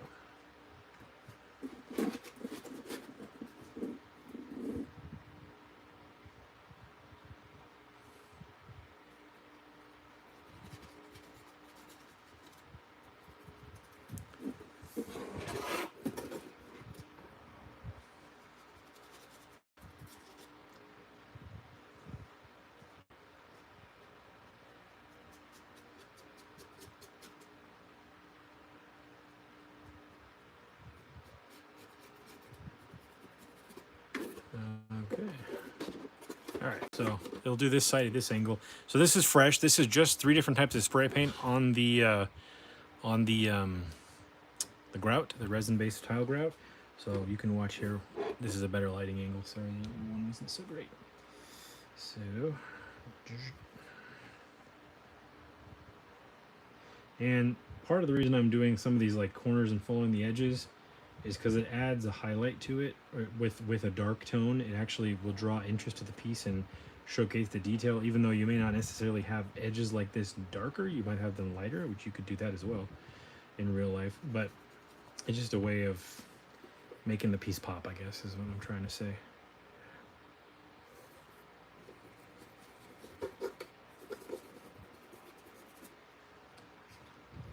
Here, pick up some of these drops. Dry. So, and I leave a lot of imperfections in my piece. Like there's this weird little edge here. That's good. There's this overlapping edge here. That's good. It actually adds to the interest of the piece if you add some grime into those holes and stuff and then wipe it down.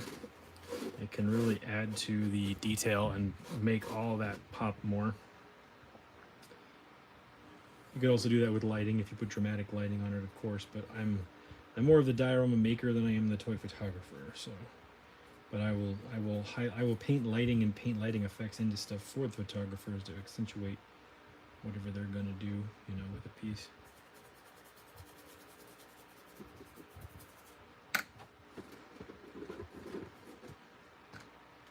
Okay.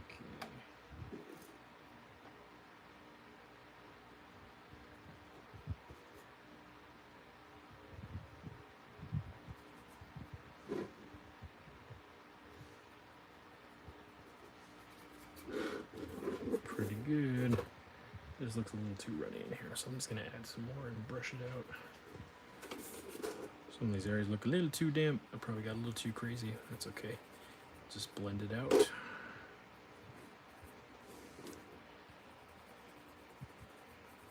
You can always do a pass at the end where you dust it with like a light color to sort of partially tone down all of your lines if it looks too wet, because obviously it shouldn't look wet, it should look detailed. Grimy, I guess, is really what we're going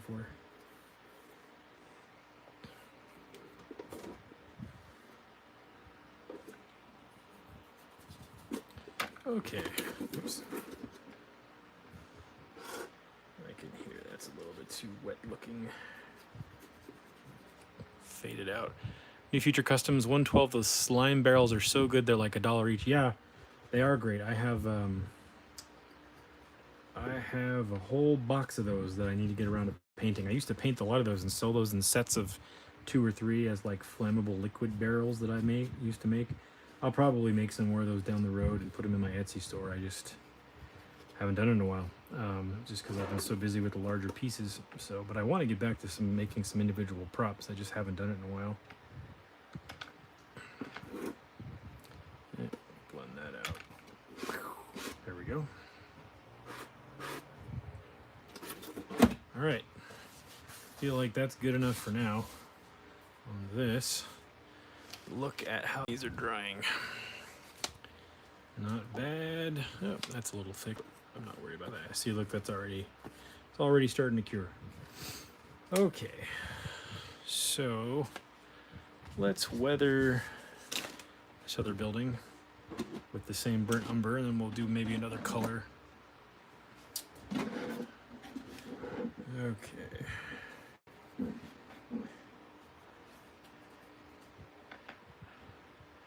It doesn't need a lot. Everything we're doing is subtle, you know. As it cures more too, it'll tone down even as it dries fully. So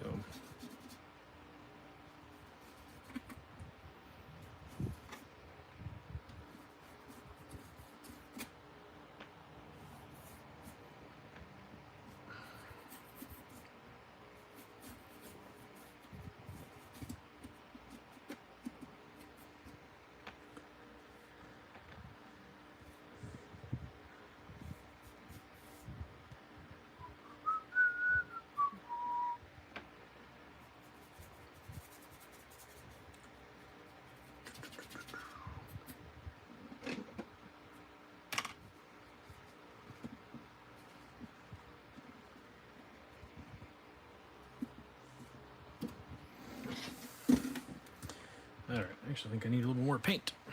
It's almost getting too thin, so I'm just gonna drop some more paint in my little. All I've got in here is water and the mixed burnt umber, and I'm just kind of mixing it as I go.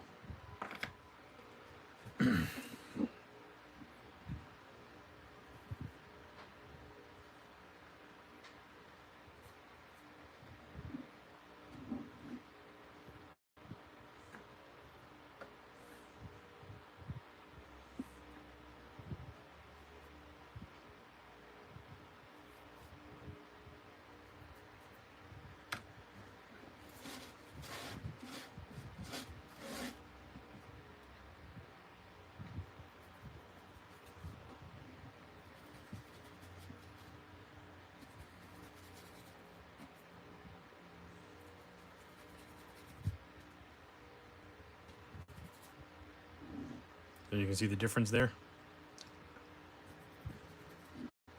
And that'll, again, this will continue to lighten up as it dries.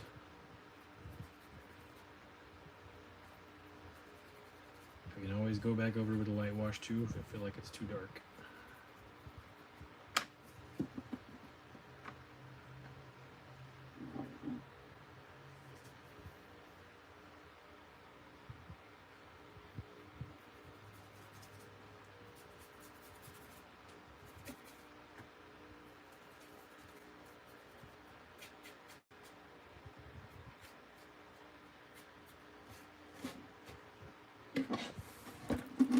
Alright, now we're moving.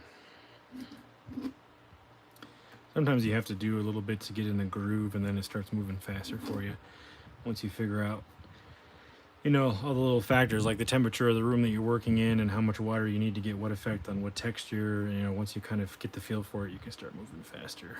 And like I said, I like to move fast. It's ironic too, because everything I do takes forever, even though I'm moving fast.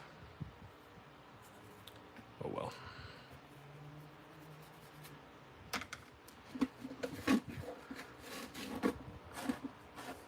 Oops. A little bit of black coming off of this. That's okay.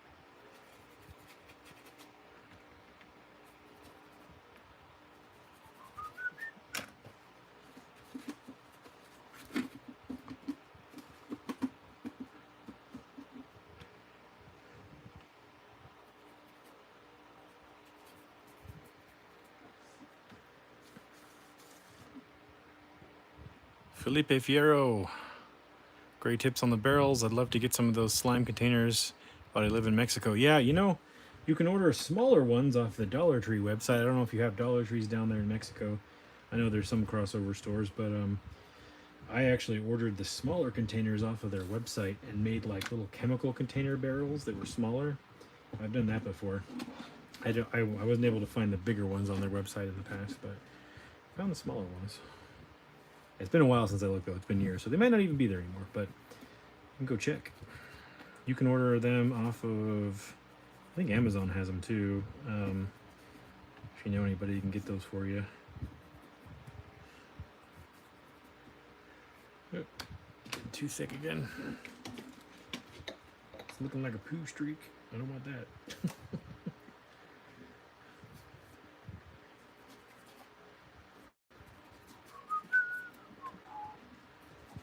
There we go.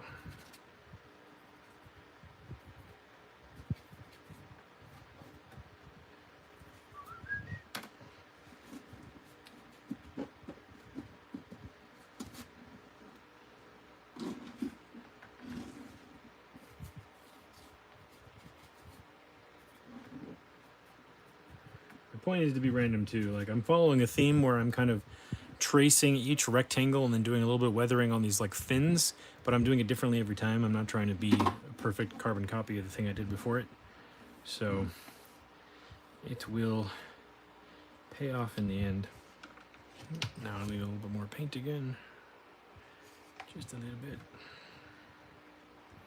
There we go.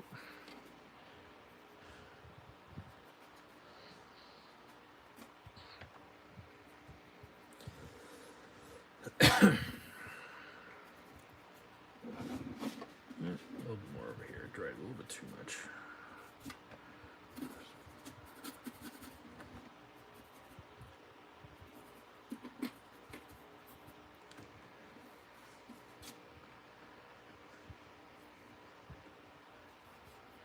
There we go. Lighting and shading and grease and smug and whatnot. All right. Go up. Go around up here. A little bit more. There we go.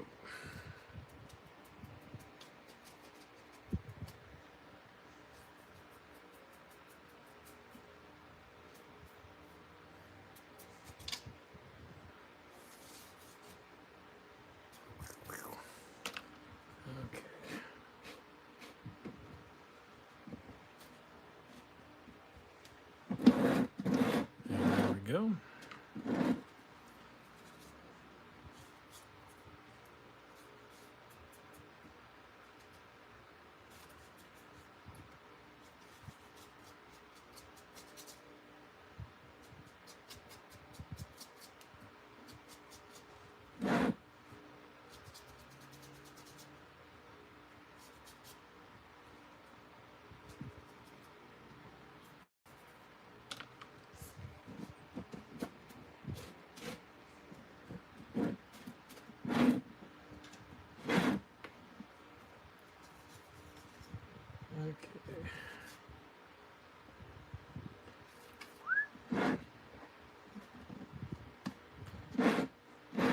Okay.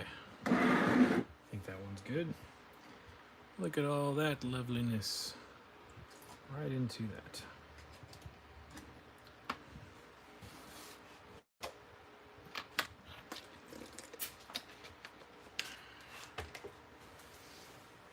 Okay. Clean this up. Pikachu got some burnt umber on him. Pika. Don't ask me why I have Pikachu in Star Wars. I don't know why, I just do. He's got Darth Sidious force powers, that's why. The reason I've just made up. Okay. So we're gonna do the same thing but with the doors now. Not the band, but the doors. Okay. Bring you guys back down to my level so I can see what you're saying. Thanks for being here, guys. Thanks for all the likes. Okay, so we're gonna use nutmeg brown, and I'm gonna do just plop some of this down into excuse me, plop some of this down into here. Boom.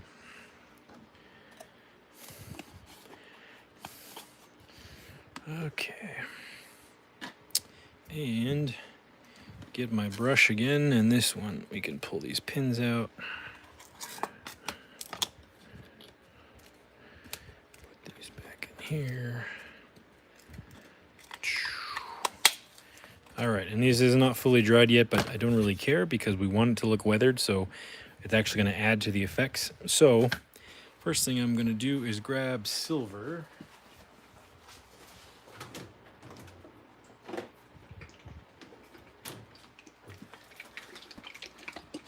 And we're going to do this. Plop some silver there, plop some silver there. Now I'm going to get this brush and I'm going to spread the silver around.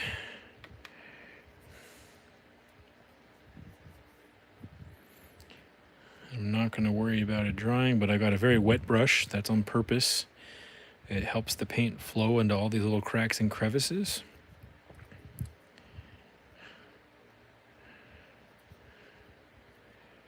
I want that for this. Using acrylics. If we did oils or something, I might do this differently.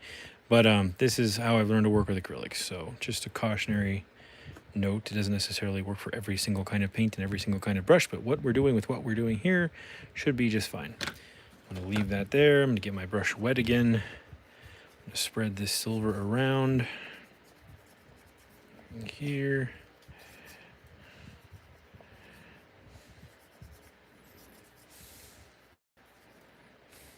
Yep. Spread it up in here. Probably paint these padding looking things a different color when we're done, but that's okay. Spread it in there. Spread it in there. Get in there. Okay. There. Okay. Then I'm going to take a paper towel.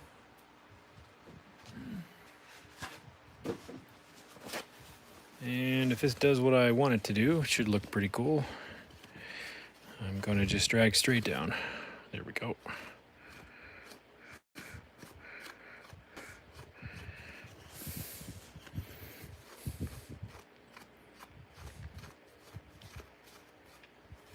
And up as well. And I'm doing this on purpose. Whoops, not that one anymore.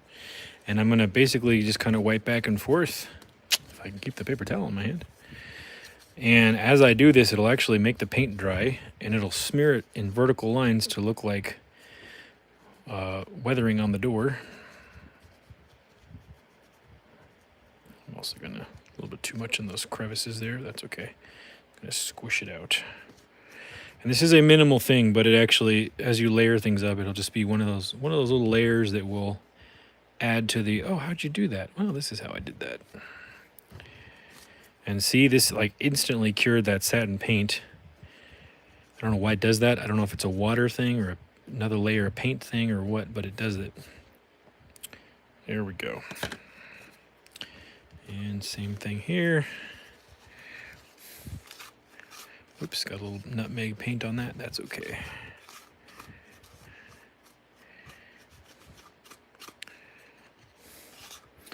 You can paint your doors however you want, right? There's a trillion ways to do it. This is just one of the ways that I've done it before with different colors, and I kind of like this method, especially for a quick version. It looks nice. It helps add some instant subtle weathering. Okay, now we're going to do the same thing. This is pretty much cured, but with, I'm going to get a bigger brush for this one. Yeah, get the black out of this. And get some water, get the nutmeg, put the nutmeg on it.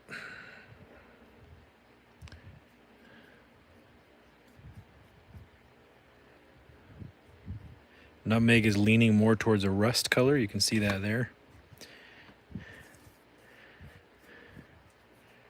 Oops, that postcard didn't glue down perfectly well in that corner. That's okay. Gonna fix that later.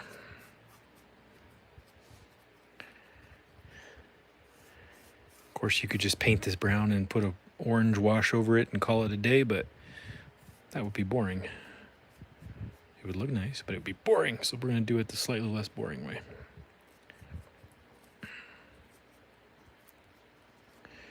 Okay. Same thing. Just going to kind of swipe down until I get it how I want it.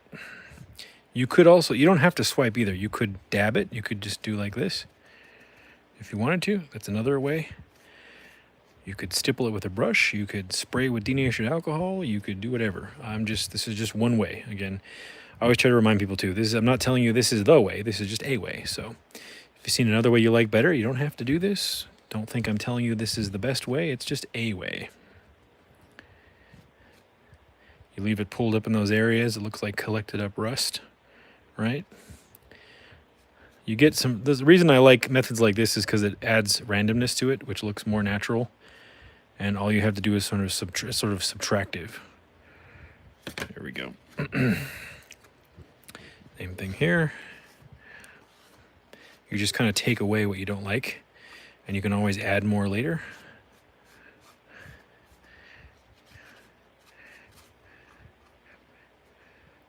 Oops, yeah, I might have to re-glue that. That glue didn't spread all the way to that edge there. That's okay.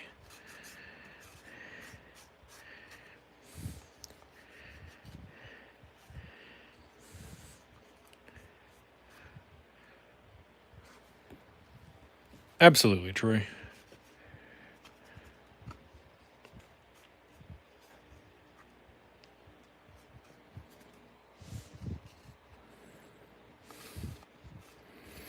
Sometimes you show a way of doing something, and people who are like, you know, either think they like their way better or another way they saw before better, they go, that's the wrong way. It's like, well, it's not a wrong way. It's just a way. There is no established standard of how to paint a door you just invented for a Star Wars diorama you just invented. So, you know, that's why I try to say that for people who might get too excited. It's like, okay, relax. So now I'm going to use straight up orange paint. Oops, that's a lot. And I'm going to paint, and then I'm going to swipe down with the paint. So I'm going to go back to a smaller brush for this. I think this is the one I was using earlier. Yeah, okay. And now I'm going to just get some paint on my brush and put it in the low spots. Just going to brush it right on as it is.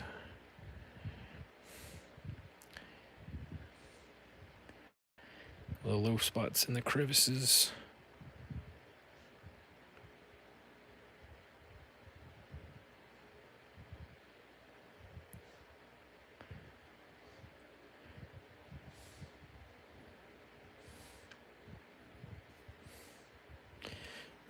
Let that sit for a sec. Same thing in here. Exactly, Troy. It's my door. Shut up. No, I'm kidding. Mom said it was cool. My mom says I'm cool. Over here. Do some in here. There's some right there. That's good. Oops. Don't drop your piece in your paint. Okay. Going back to the swipey method.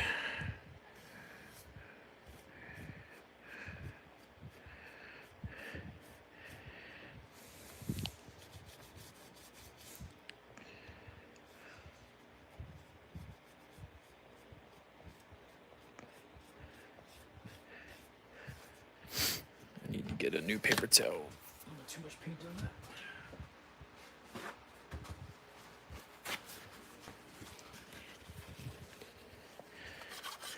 There we go. Get that cleaned out a little bit.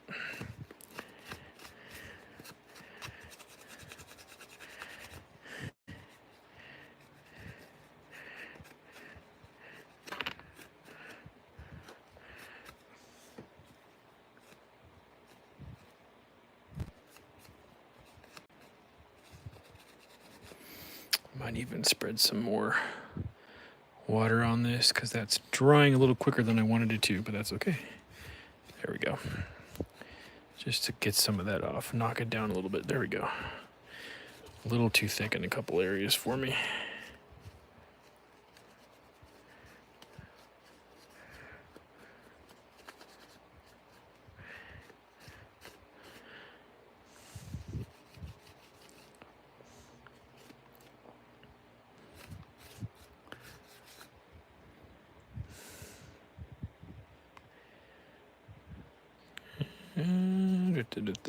Yeah. Okay. Put some of that in there to help.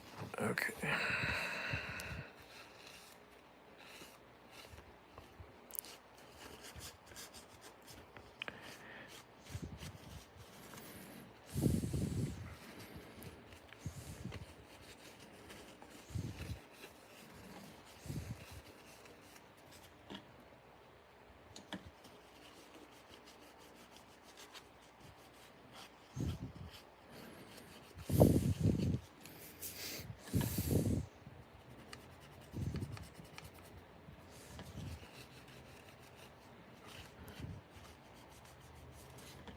Might do a little bit more orange up at the top. Took too much off. That's okay. I'm just using this dirty black wash paint water to tone it down, help me move some of the paint around. Okay. Put some more back.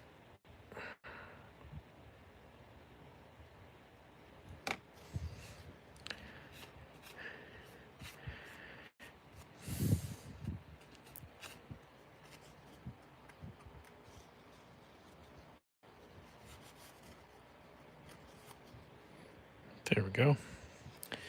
It's looking better.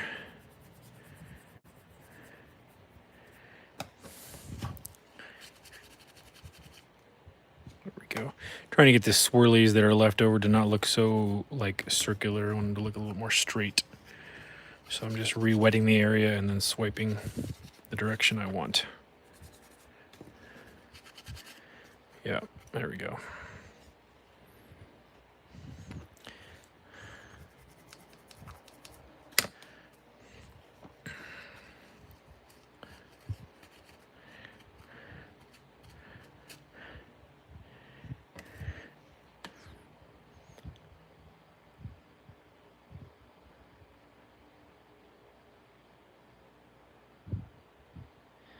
Just doing a little orange wash in here. Just doesn't feel like it's enough up here for some reason to me. Keep wiping too much off. That's okay. Go back and do it again. There we go. Just gonna let that. There we go. That's closer to what I wanted.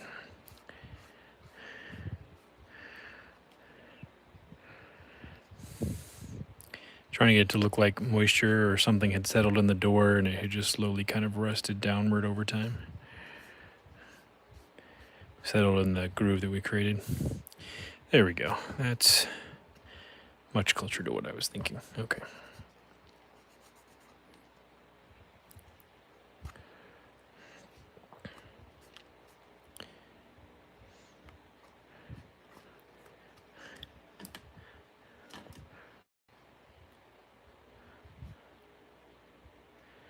Okay. Couple of doors. Let's see what they look like on the piece.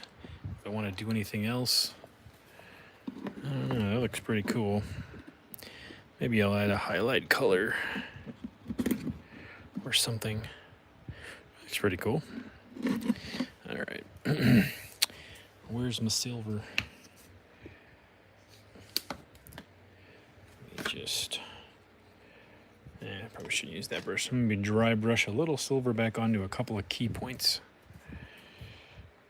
This silver isn't very silver either. I might go get a different... Yeah, I'm going to get a different silver. This silver kind of sucks.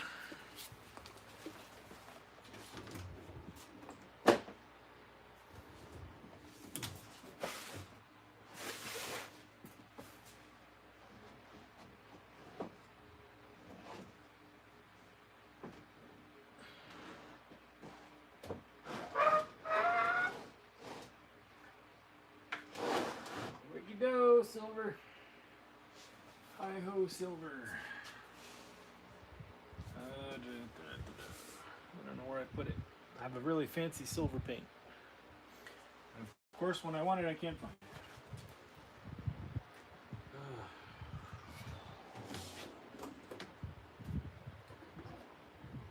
Could use sparkle silver. Nope, don't want that.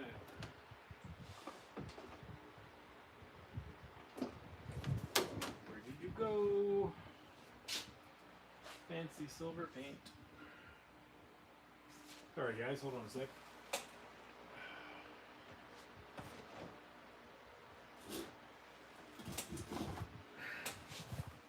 Okay, I found it. There it is. Mirror by Stuart Simple. Seriously, that's what it's called. That's what I wanted. So... just gonna... this stuff goes a long way. All right, Star Marvel, good night. I'm almost done here anyways. I'm just gonna do this and glue the doors on. I think we're good. Okay, so just gonna very lightly do some edges of stuff. And whoops, too much. I'm already messing up my dry brushing.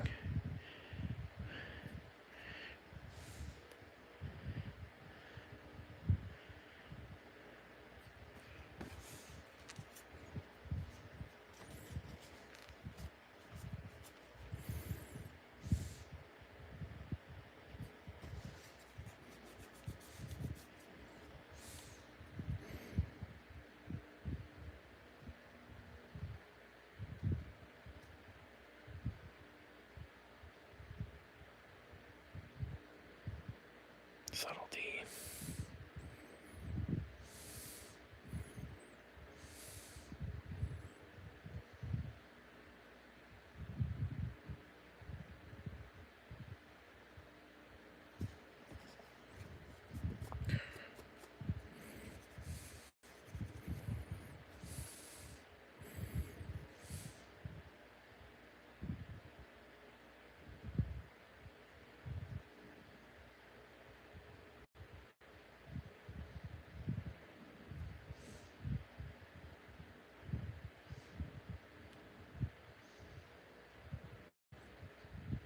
Very subtle.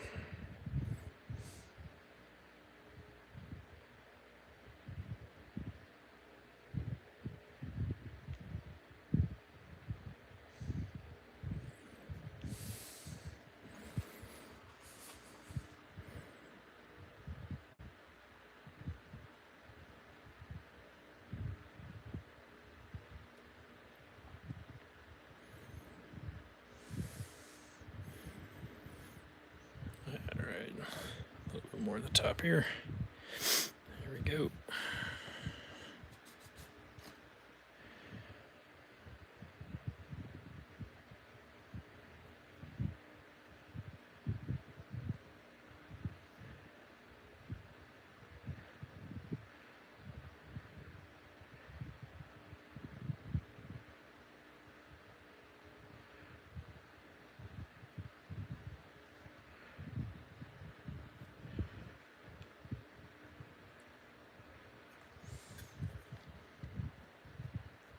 Now that it's starting to dry on the brush, I can get a little bit crazier with the brush strokes. There we go.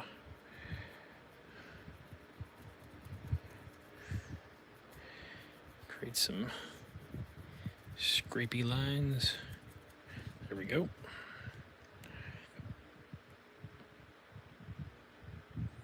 That's good enough. Good enough for now. Good enough for government work. All right. Let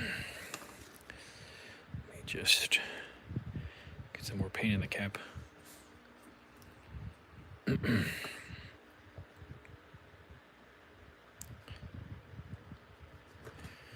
Okay. Oop. Got some water still in this piece. Don't want that.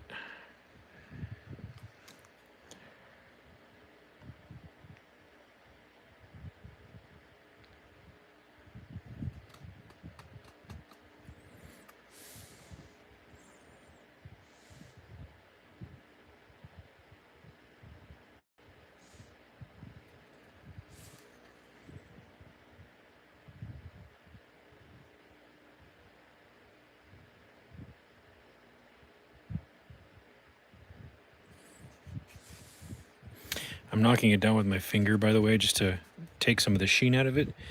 It makes it look not so shiny, and it like instantly wears it down. When I put like a big area of it, I'll just rub it in with my finger, and the heat of my finger and the oils from my finger will just make it slightly less chrome.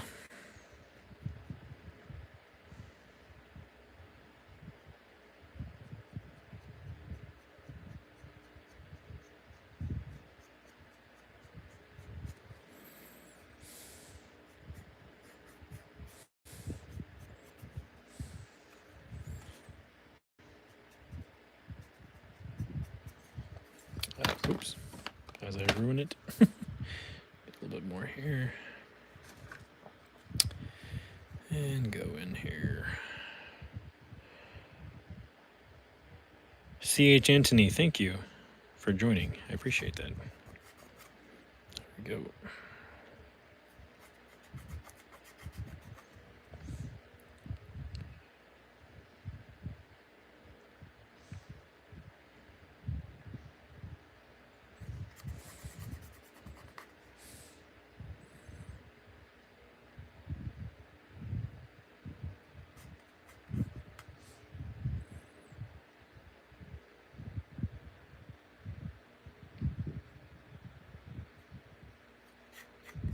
Couple swipes. Make it look like somebody took a swipe at the door.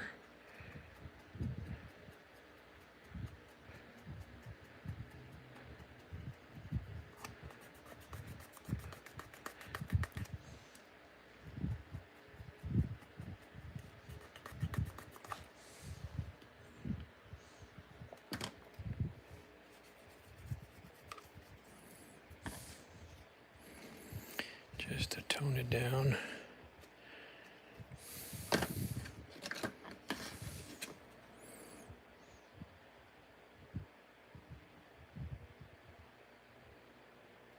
Tone it back down.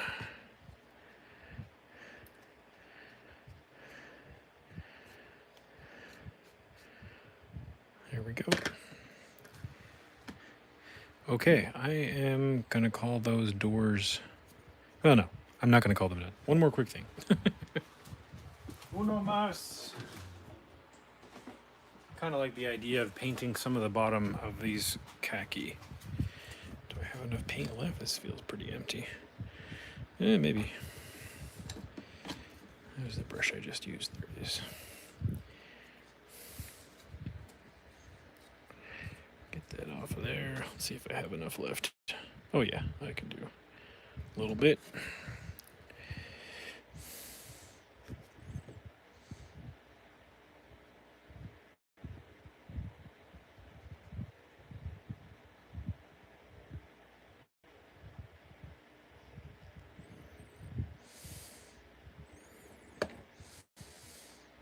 You can't see that, can you? Sorry.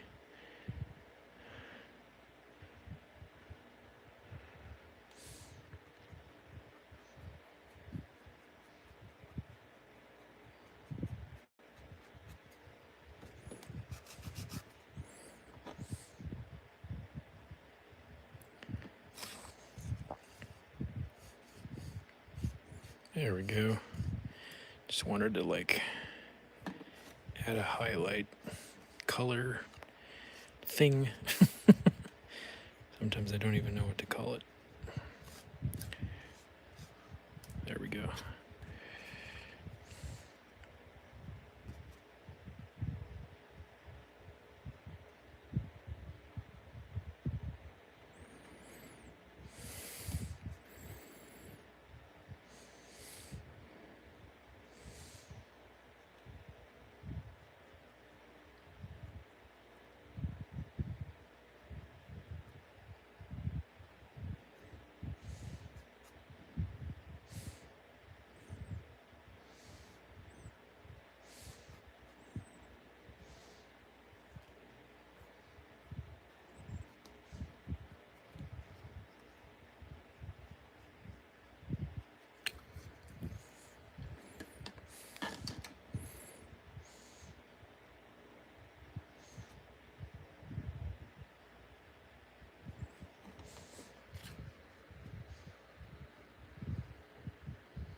Yeah.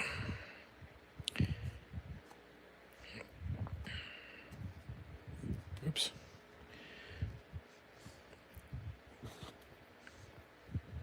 Okay. I'm happy with that. All right. Let's glue these Pikachu doors in place.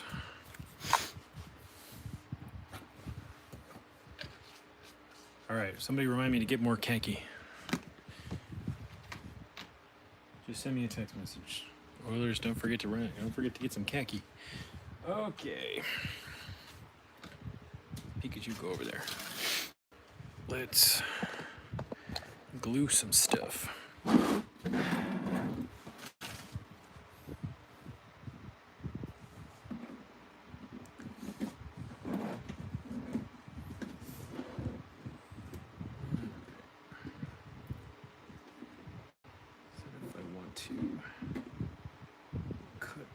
this a little bit just to make it fit a little tighter up here.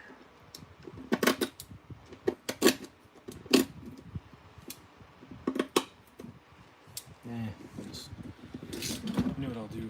I'll shave the back of this off. Shaving the back of the door off a little to make it fit a little bit tighter on the top end where I've got some stuff kind of sticking out.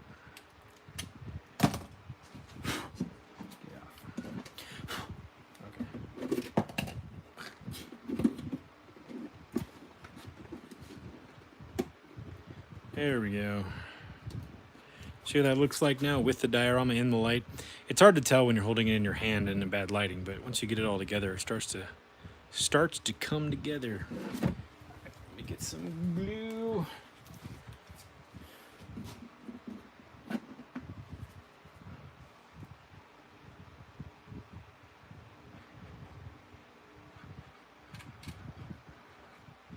Come on, I'm not coming out very fast.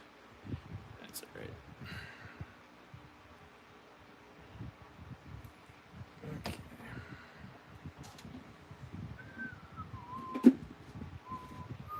Oops. In front there. Oops. Okay. Press that into place. Make sure that that's nice and flat. Yeah. There it is. Door number 1. We did it, guys. We made a pretty looking Tatooine door. All right. And door number 2. Make sure I'm happy with this before I completely glue it in place. That looks pretty cool.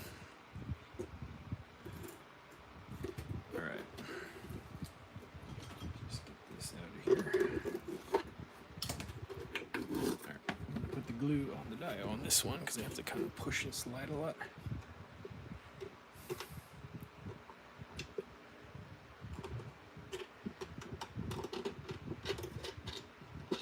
Come on. Gotta love it when it gets colder and the air and the water in the air gets denser. Everything starts to get thicker. Okay. Some glue on the sides. Okay.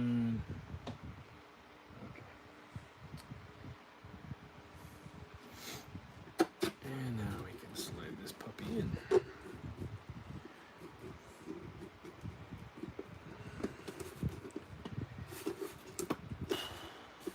Oops.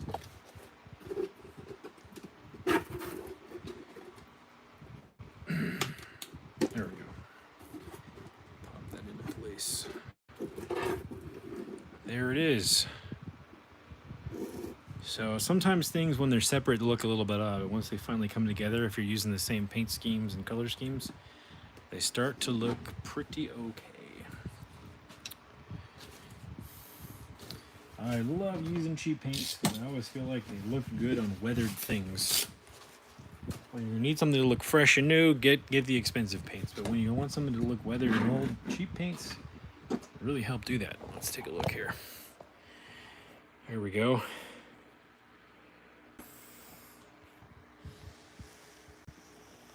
Star Wars.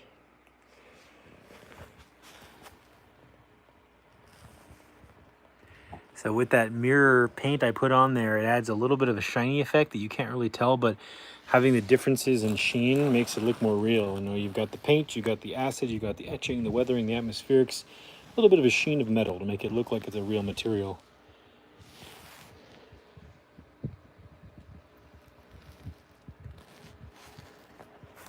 Plug my camera.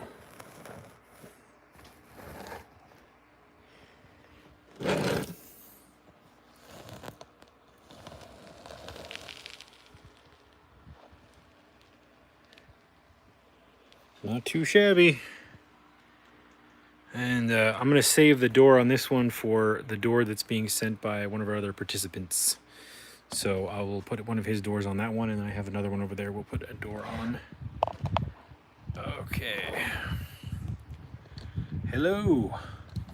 All right.